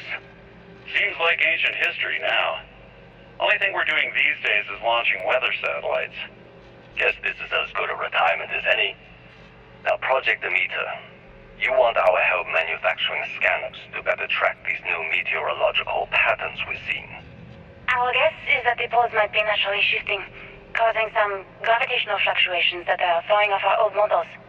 Why do you need the scanning tolerances to be so small? What are you trying to find? I just want to be sure. It's not like we're doing much these days anyway. The glory days are over. Why not give ourselves a challenge before they write us off in the history books?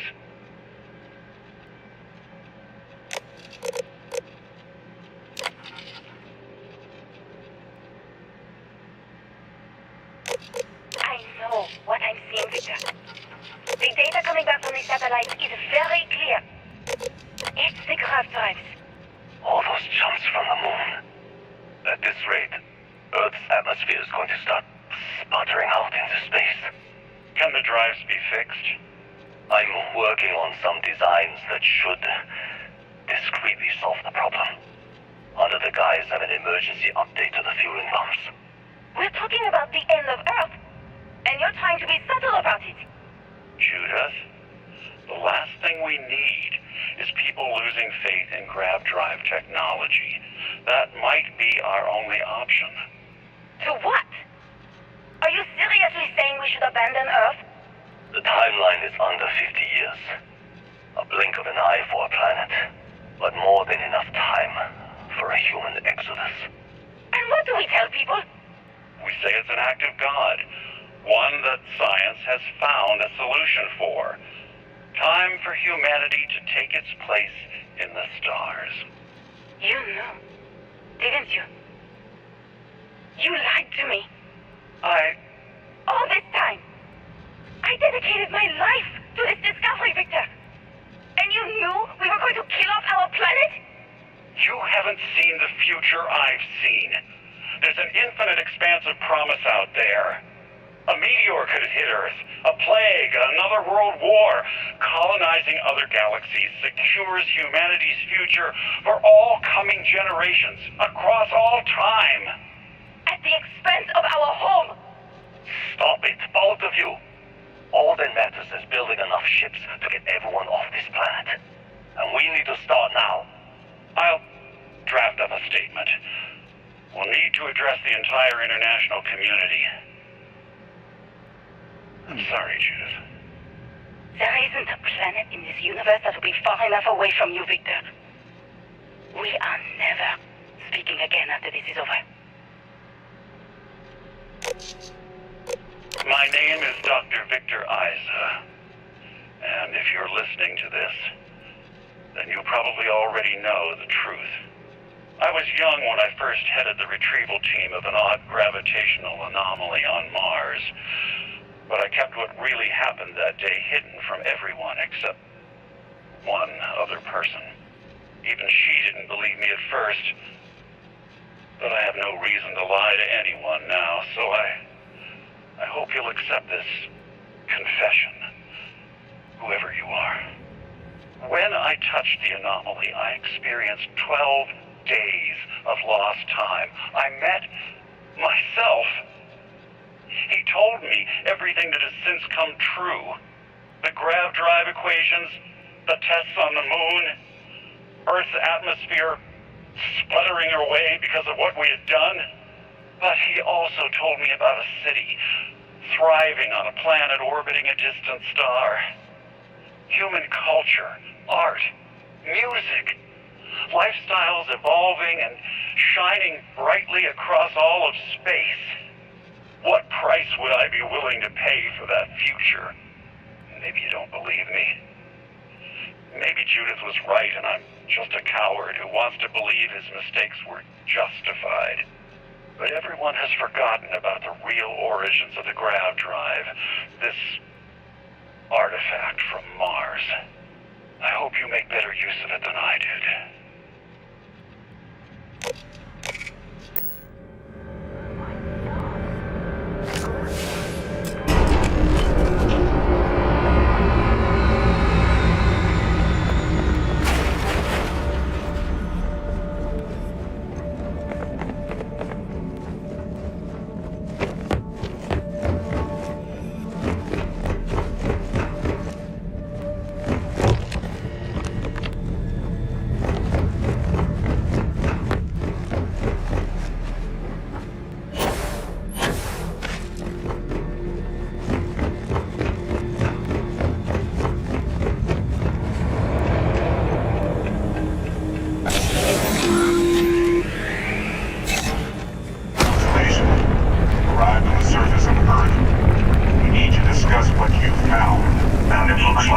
Starborn got here before us, so you might have company.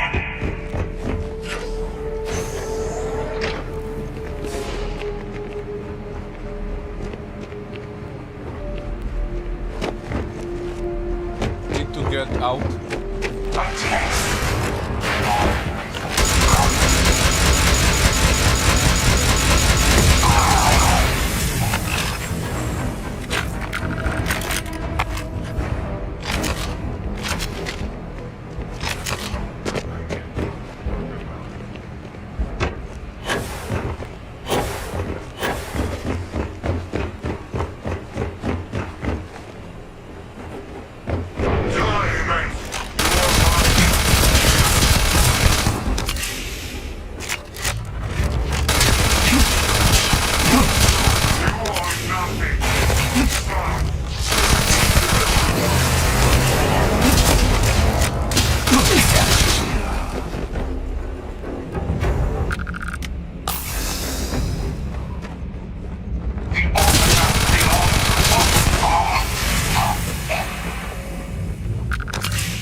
Have a talk when you have the time, of course.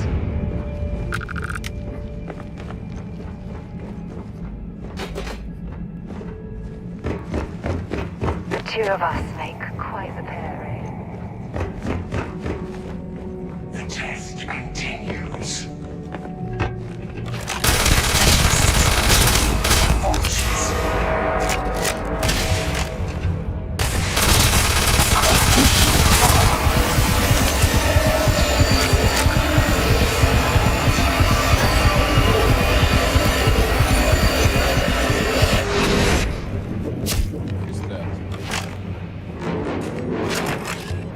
You can't hide from me!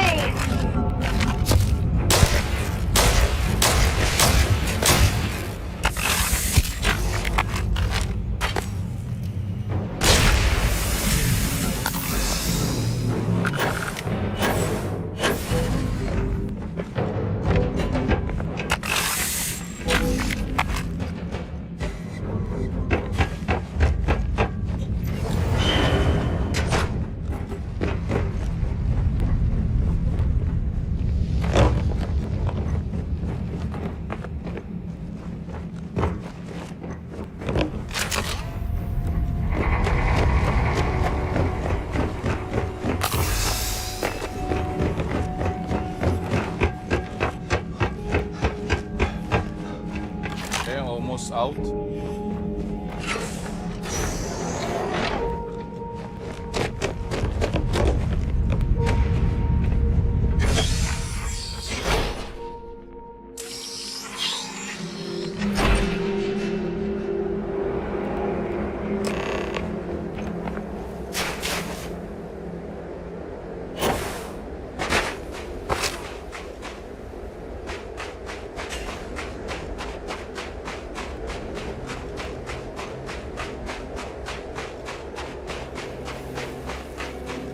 you understand now why I asked you to come here?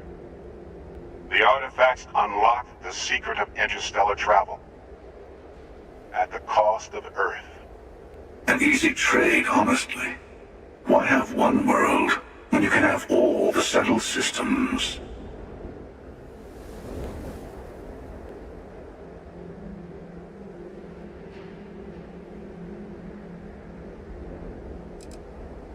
Every grav drive in the settled systems was built on technology that came from an artifact that was discovered on Mars. But these early drives shook the gravity field surrounding Earth. Eventually, the atmosphere started to slowly sputter away into space. That's why Earth is uninhabitable. The artifact gave the scientists a greater understanding of time and space, but not the wisdom to see where that would lead. The settled systems wouldn't exist without the artifacts, in other words. We owe what happened here in NASA a great debt.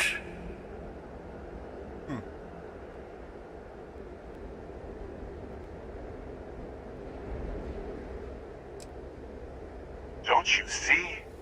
The power of the artifact forced humanity to the stars. They didn't get to make a choice. How many would have chosen Earth? And what gave Victor Isa the right to choose for them? You see the hypocrisy in what the emissary is saying, right? They don't want to rob people of their free will, but then they steal the artifacts for themselves. In the wrong hands, the power of the artifacts can make anyone a tyrant. That's why we watch over them. The only thing you're watching out for is yourself.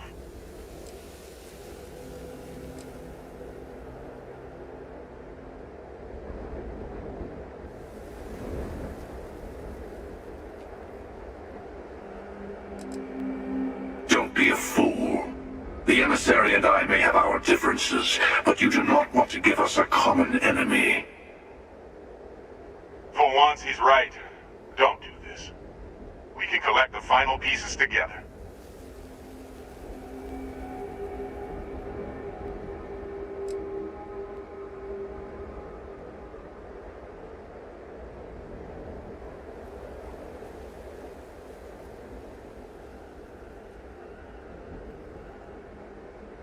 Well, look at that.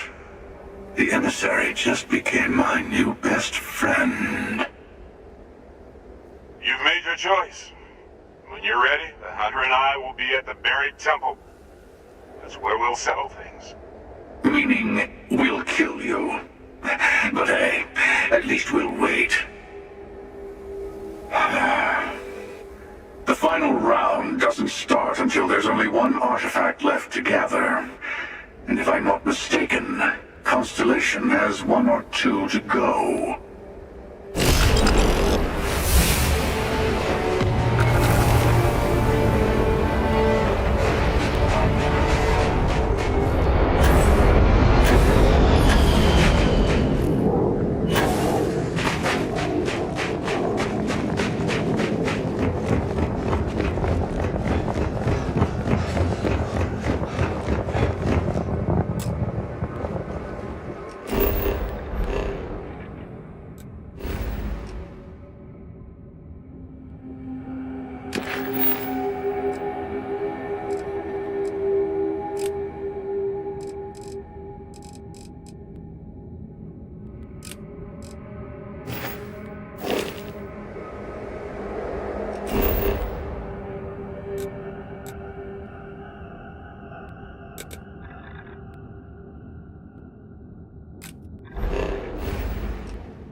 Close.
Okay, it's somewhere inside.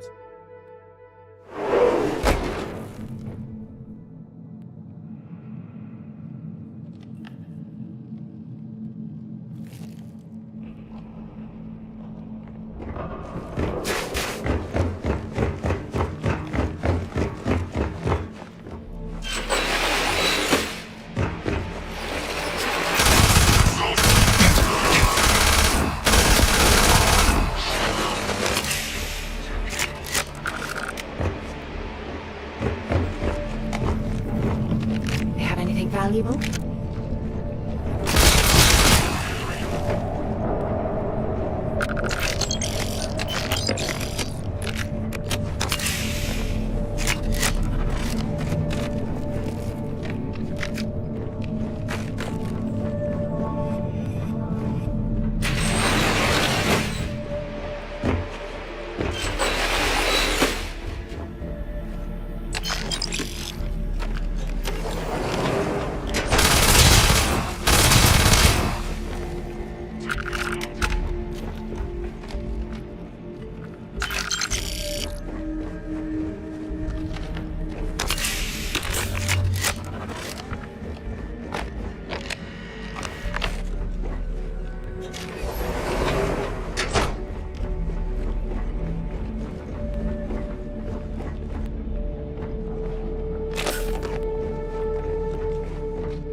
Must find some way inside.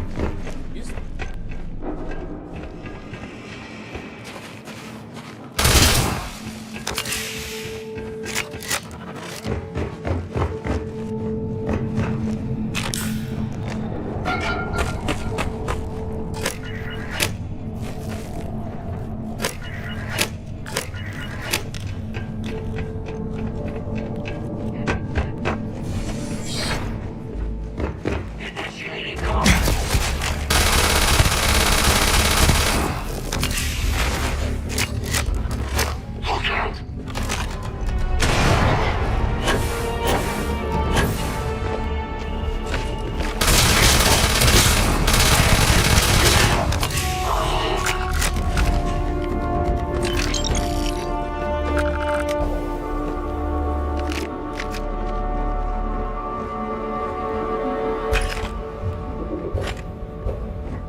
of new weapons or ammo.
Right.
All we need is enough to do some field repairs to just get back to home dock.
Let's go.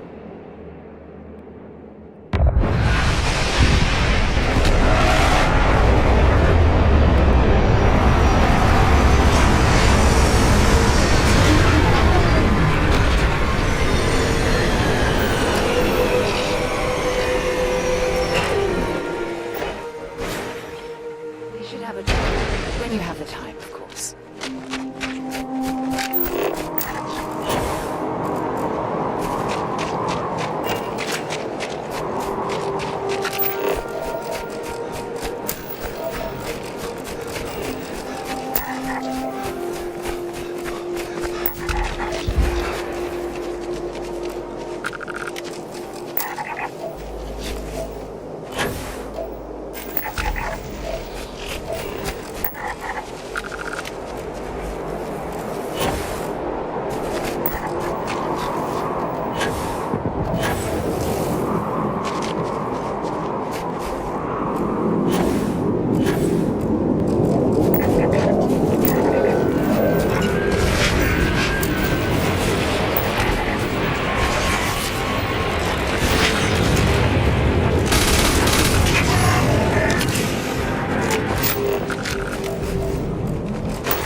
Promising leads. Okay, let's move up.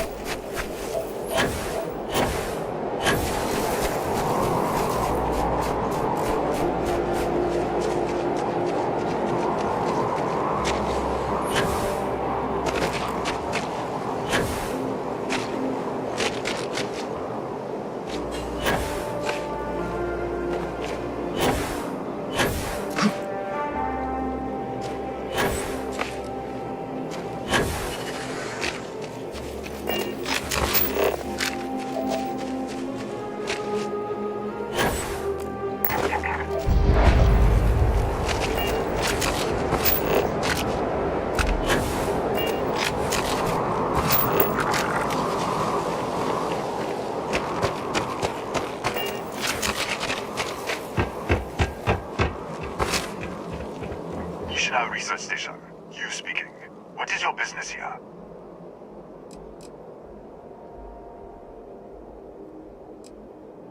I'm from Constellation and investigating an anomaly on this planet. Constellation? The Explorers? That's a new one. One moment. We don't usually take visitors, but the director's willing to make an exception. For security, I'm going to have to ask your friend to wait out there. What's inside? Stay with me and don't make any sudden moves. I'll get the door. Welcome, Tunisia.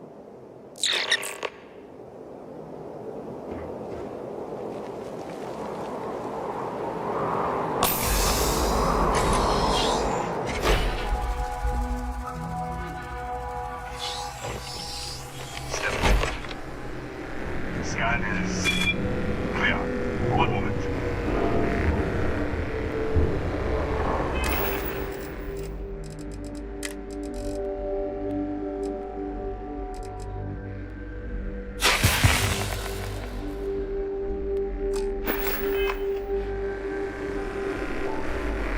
Attention all.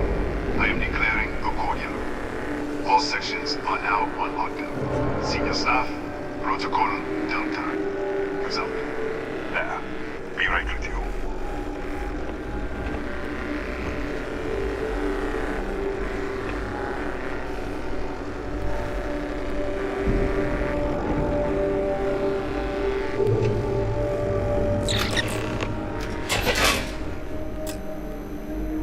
Ethan Hughes, Chief of Security. If you'll follow me, I'll show you to the director. What? What's with all the security? We're a small research station in the middle of nowhere. Pirates eat places like these for lunch. It is my job to make sure that we are not on the menu. Alright, let's go. We'll take the back way up.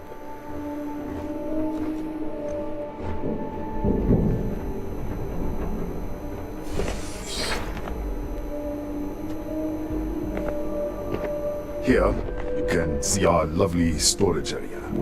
Don't touch anything.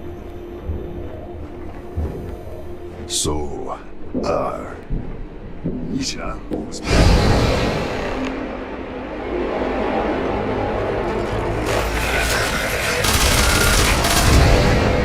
What the? Easy! Easy! What the hell was that? You tell me. 1 minute, you're following me, and then you're just gone. Minute later, you pop in out of nowhere looking like you were in the middle of a fight. I was. But there's nothing here. I should have never let you inside. What is this? Some kind of stealth tick? Who are you working for?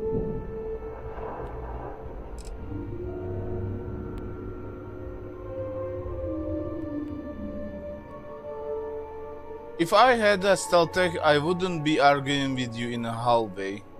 Look, I don't know what's going on. Let's get you to the director. Maybe she can figure this out. Come on, this way.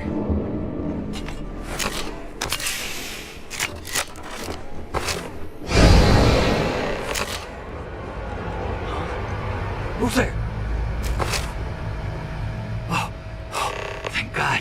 Finally, someone came. The distress signal. You picked up the distress signal, right? Yeah, I got your distress. Who are you? Rafael. Rafael Aguero. Chief engineer here. Well, I was. Yeah, I got your distresses now. It's been so long. I'm out of food. Out of water. But I made it. Wait. How did you get in here?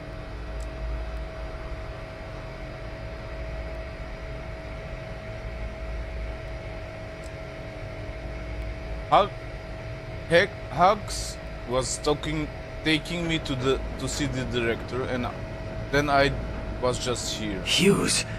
Ethan Hughes? But he's dead. No. No. This doesn't make any sense. Unless... the accident. Maybe this is a side effect of the accident. If the probe is still feeding power to the distortion, then... Probe? Distortion? Slow down. Let's start with the accident. Right. Sorry. 3 months ago, I was calibrating an experiment in our high-energy research lab. There was an accident. An explosion. It caused a gas leak. Sparked a fire. I was trapped in the control room. There was nothing I could do. They're all dead. Describe this distortion. The lab was built around a xenolith with a dense metallic object. Here! We should... Wait. Come on. On it. We're on our way up. Hughes out. I was just filling in the director. Let's keep moving. Let's go. This way. If anything happens, the director's office is on the 2nd floor near the hall. You can't miss it.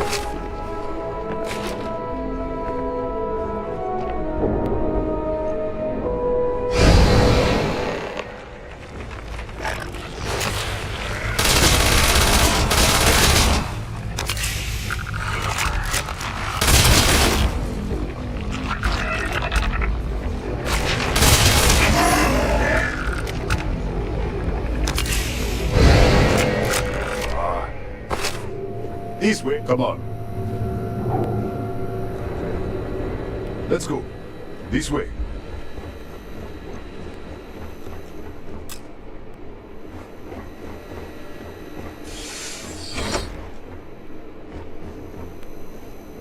Come in. Kaya Patel, Research Director. And this is our Chief Scientist, Maria Hughes. Ethan said you... disappeared. right in front of him. Twice now? 3 times? Director, you can't be taking this seriously. Look, I don't know who you are or what you're doing here, but there has to be a rational explanation for all of this.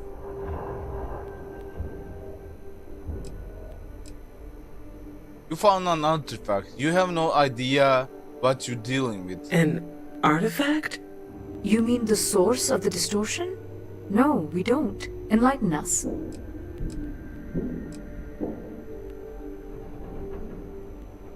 They are the key to the temple's unity creation itself. What, is this some kind of cult? Maria, creation, the universe, and other universes? You're right. This is well beyond anything we were prepared for. And you have some connection with them then. Interesting. I wonder if that's why this is only affecting you.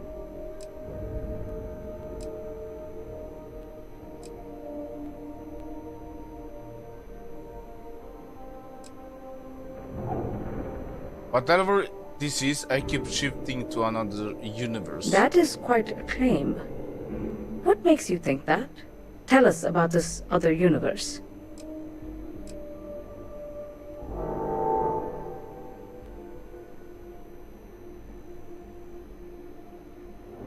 It's burned out. Raphael was the only survivor. Raphael? Raphael died in the accident. He... Wait, burned out? The leak. Director, there was a hydrogen leak right after the accident. It was contained in a minute or two. But if it hadn't been, it could well have caused an explosion. Another universe, though. That's a lot to swallow.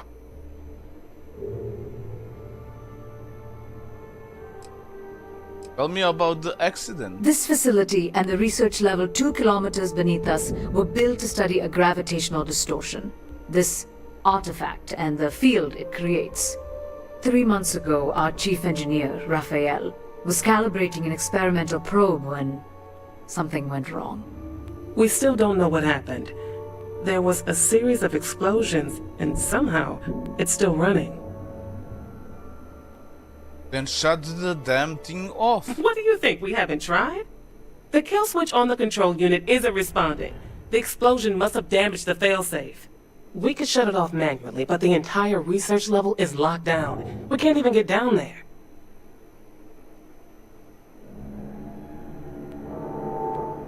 Locked down? You can override your own security system? Not from up here. The explosion fried the network circuits.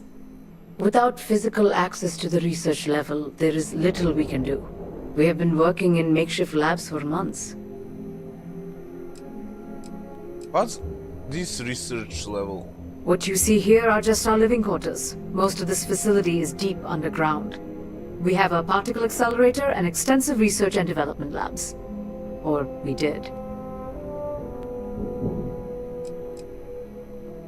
We have to find a way to stop this. How?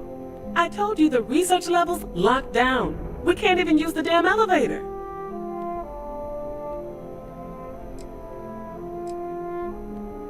Maybe I could in the other universe. What? Clever. In this other universe, Raphael survived. He made it back from the lab, so clearly his elevator works. Take it, and you might be able to shut down the experiment. This is crazy. But first, we have to do something about your shifting. Arya, you mentioned a control unit earlier. We can't shut down the probe, but we might be able to adjust some of the other parameters. It's risky. We don't know what we're dealing with, but... All right. It's worth a try. Then it sounds like we have a plan.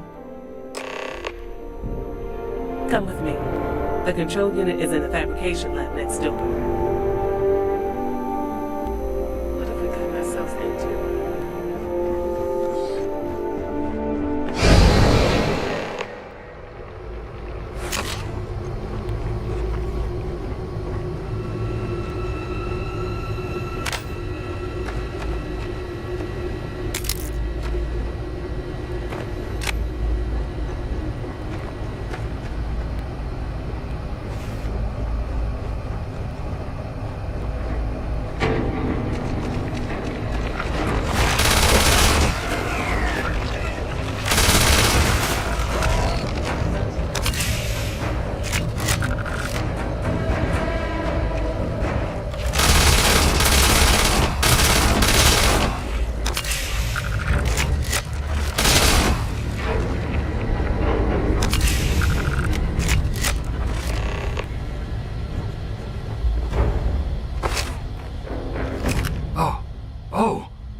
it's you.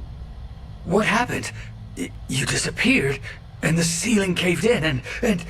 I thought I finally lost it.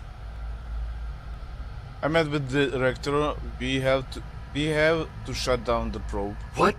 How? Look, if you think things are bad up here, the research level is even worse.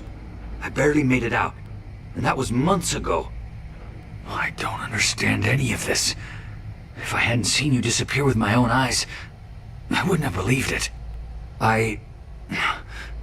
Okay. You're my ticket out of here. We'll do this your way. We can get out through the pantry. Here's the key. I'll back you up, I guess.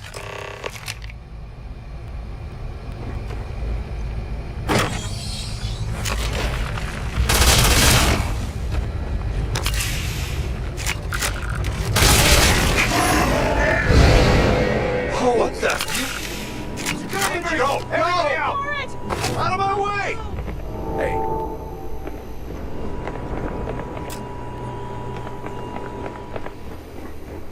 Okay.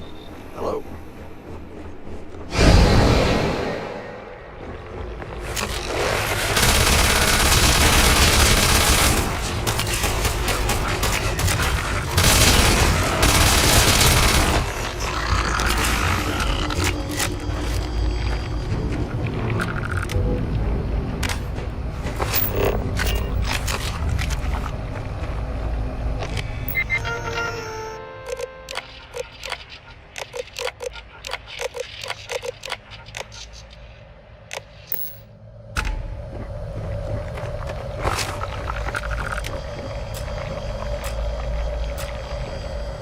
Look at this.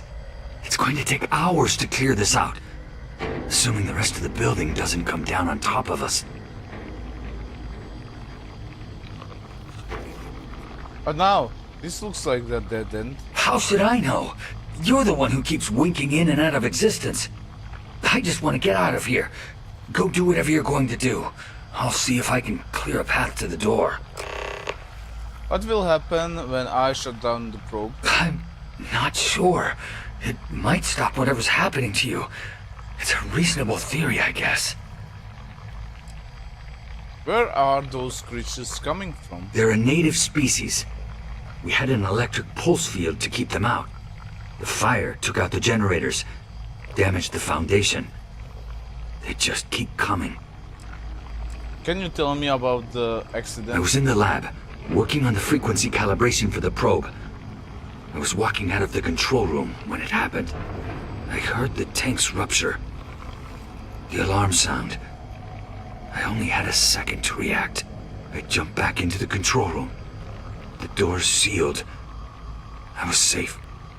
From the gas, the fire, everything. But I was trapped. There was nothing I could do to stop it. If I had gone the other way, maybe I could have made it to the ventilation controls. Killed the system.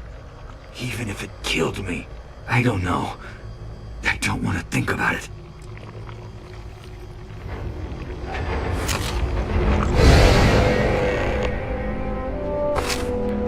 What? Oh, it's you. You realize you just popped into my locked office. So much for security protocols.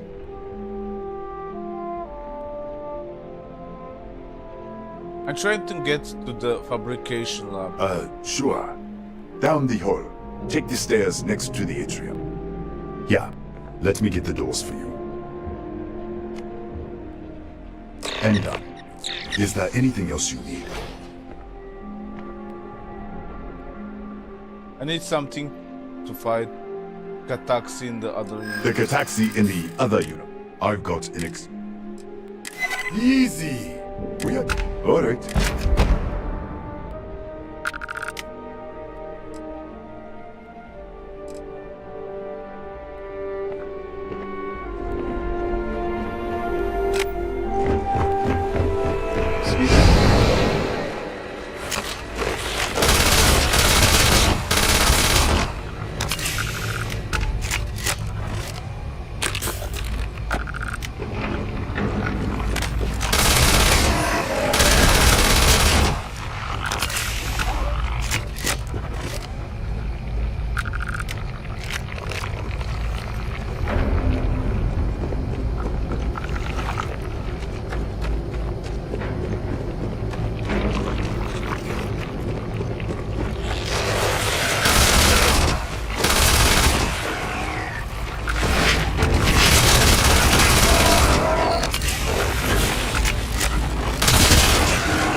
Did you get lost in the hallway?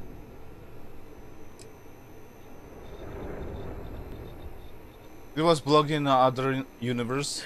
Right. This is the probe control unit. Most of these controls aren't responding. I'm going to very carefully adjust the settings I can. There's no way to tell what's about to happen. Pay attention and be ready for anything. I'll begin by adjusting the energy feed of the electron beam array. We're at 93 teravolts. Calibrating to 95, 97, 100. Nothing. Let's try the other way. 91, 89. What the? Okay. It looks safe to approach. But what in the world?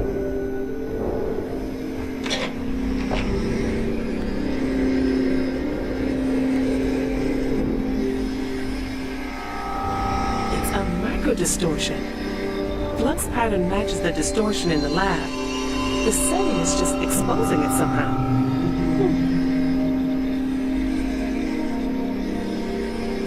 Step into the distortion, please. Is it safe? I don't know. Okay, you first. Look, whatever's going on here, it's not affecting me. You want to call this whole thing off? Nothing. No, hold on. There's a slight pattern change. Some kind of resonance. All right, stay there. Let me turn the feedback up for a moment. Calibrating to 90, 91.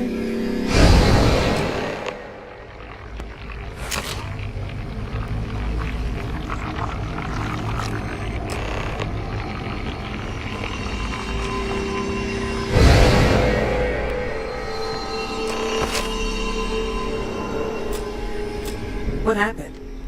Are you alright? It worked. So, the lower setting causes the distortions to manifest, and the higher causes you to shift.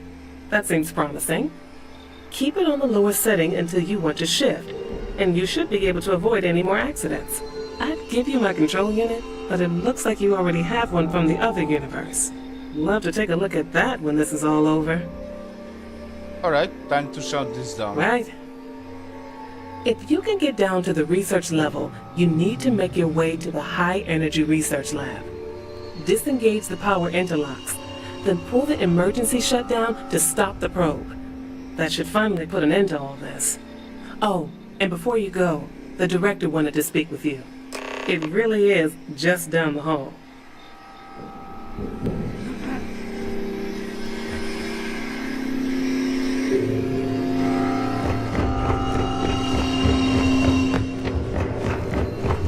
Well then, all set? If you need supplies, I've asked Dr. Barakova to take care of you. It's the least I can do after everything we've put you through. Before you go, there is one other thing we should discuss. If this experiment is the cause of your shifting, when you shut it down, the shifting will stop. What happens then? To you and to us. Shouldn't in a box to potential states. Exactly. And when you shut down the experiment, the probability function will collapse. You are the outside observer in the system. Whichever reality you are in, at that moment, is what will become real. For you and your universe, at least. The question is, which will you choose?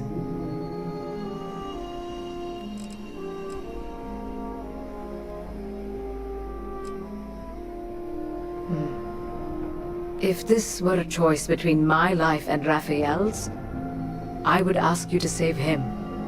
But as the director of the station, I am responsible for the lives of my staff. 30 people. People with families, careers, futures ahead of them. In this universe. It's not an easy decision, but I am grateful. Thank you. Now, it's time you are going. With the network offline, we can't shut down the security system on the research level, so you can expect some resistance. Be careful. Ethan, unlock the elevator lobby, please. Ma'am, research level is still locked down. I'm aware of that. Alright. Done. Good luck, dear. It's been a fascinating day. Howdy.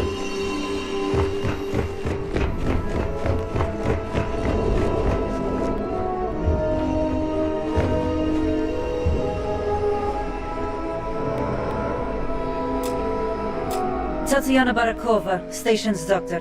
This is not a public medical facility, but the director has ordered me to assist you nonetheless.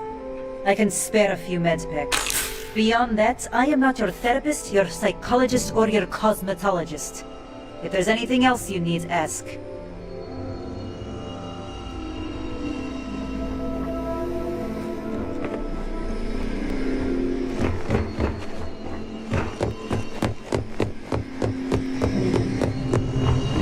Hello. Don't touch me. Yes? Okay guys, thanks for watching for now. I will continue this tomorrow and probably finish the game, so hope you enjoyed and see you next time.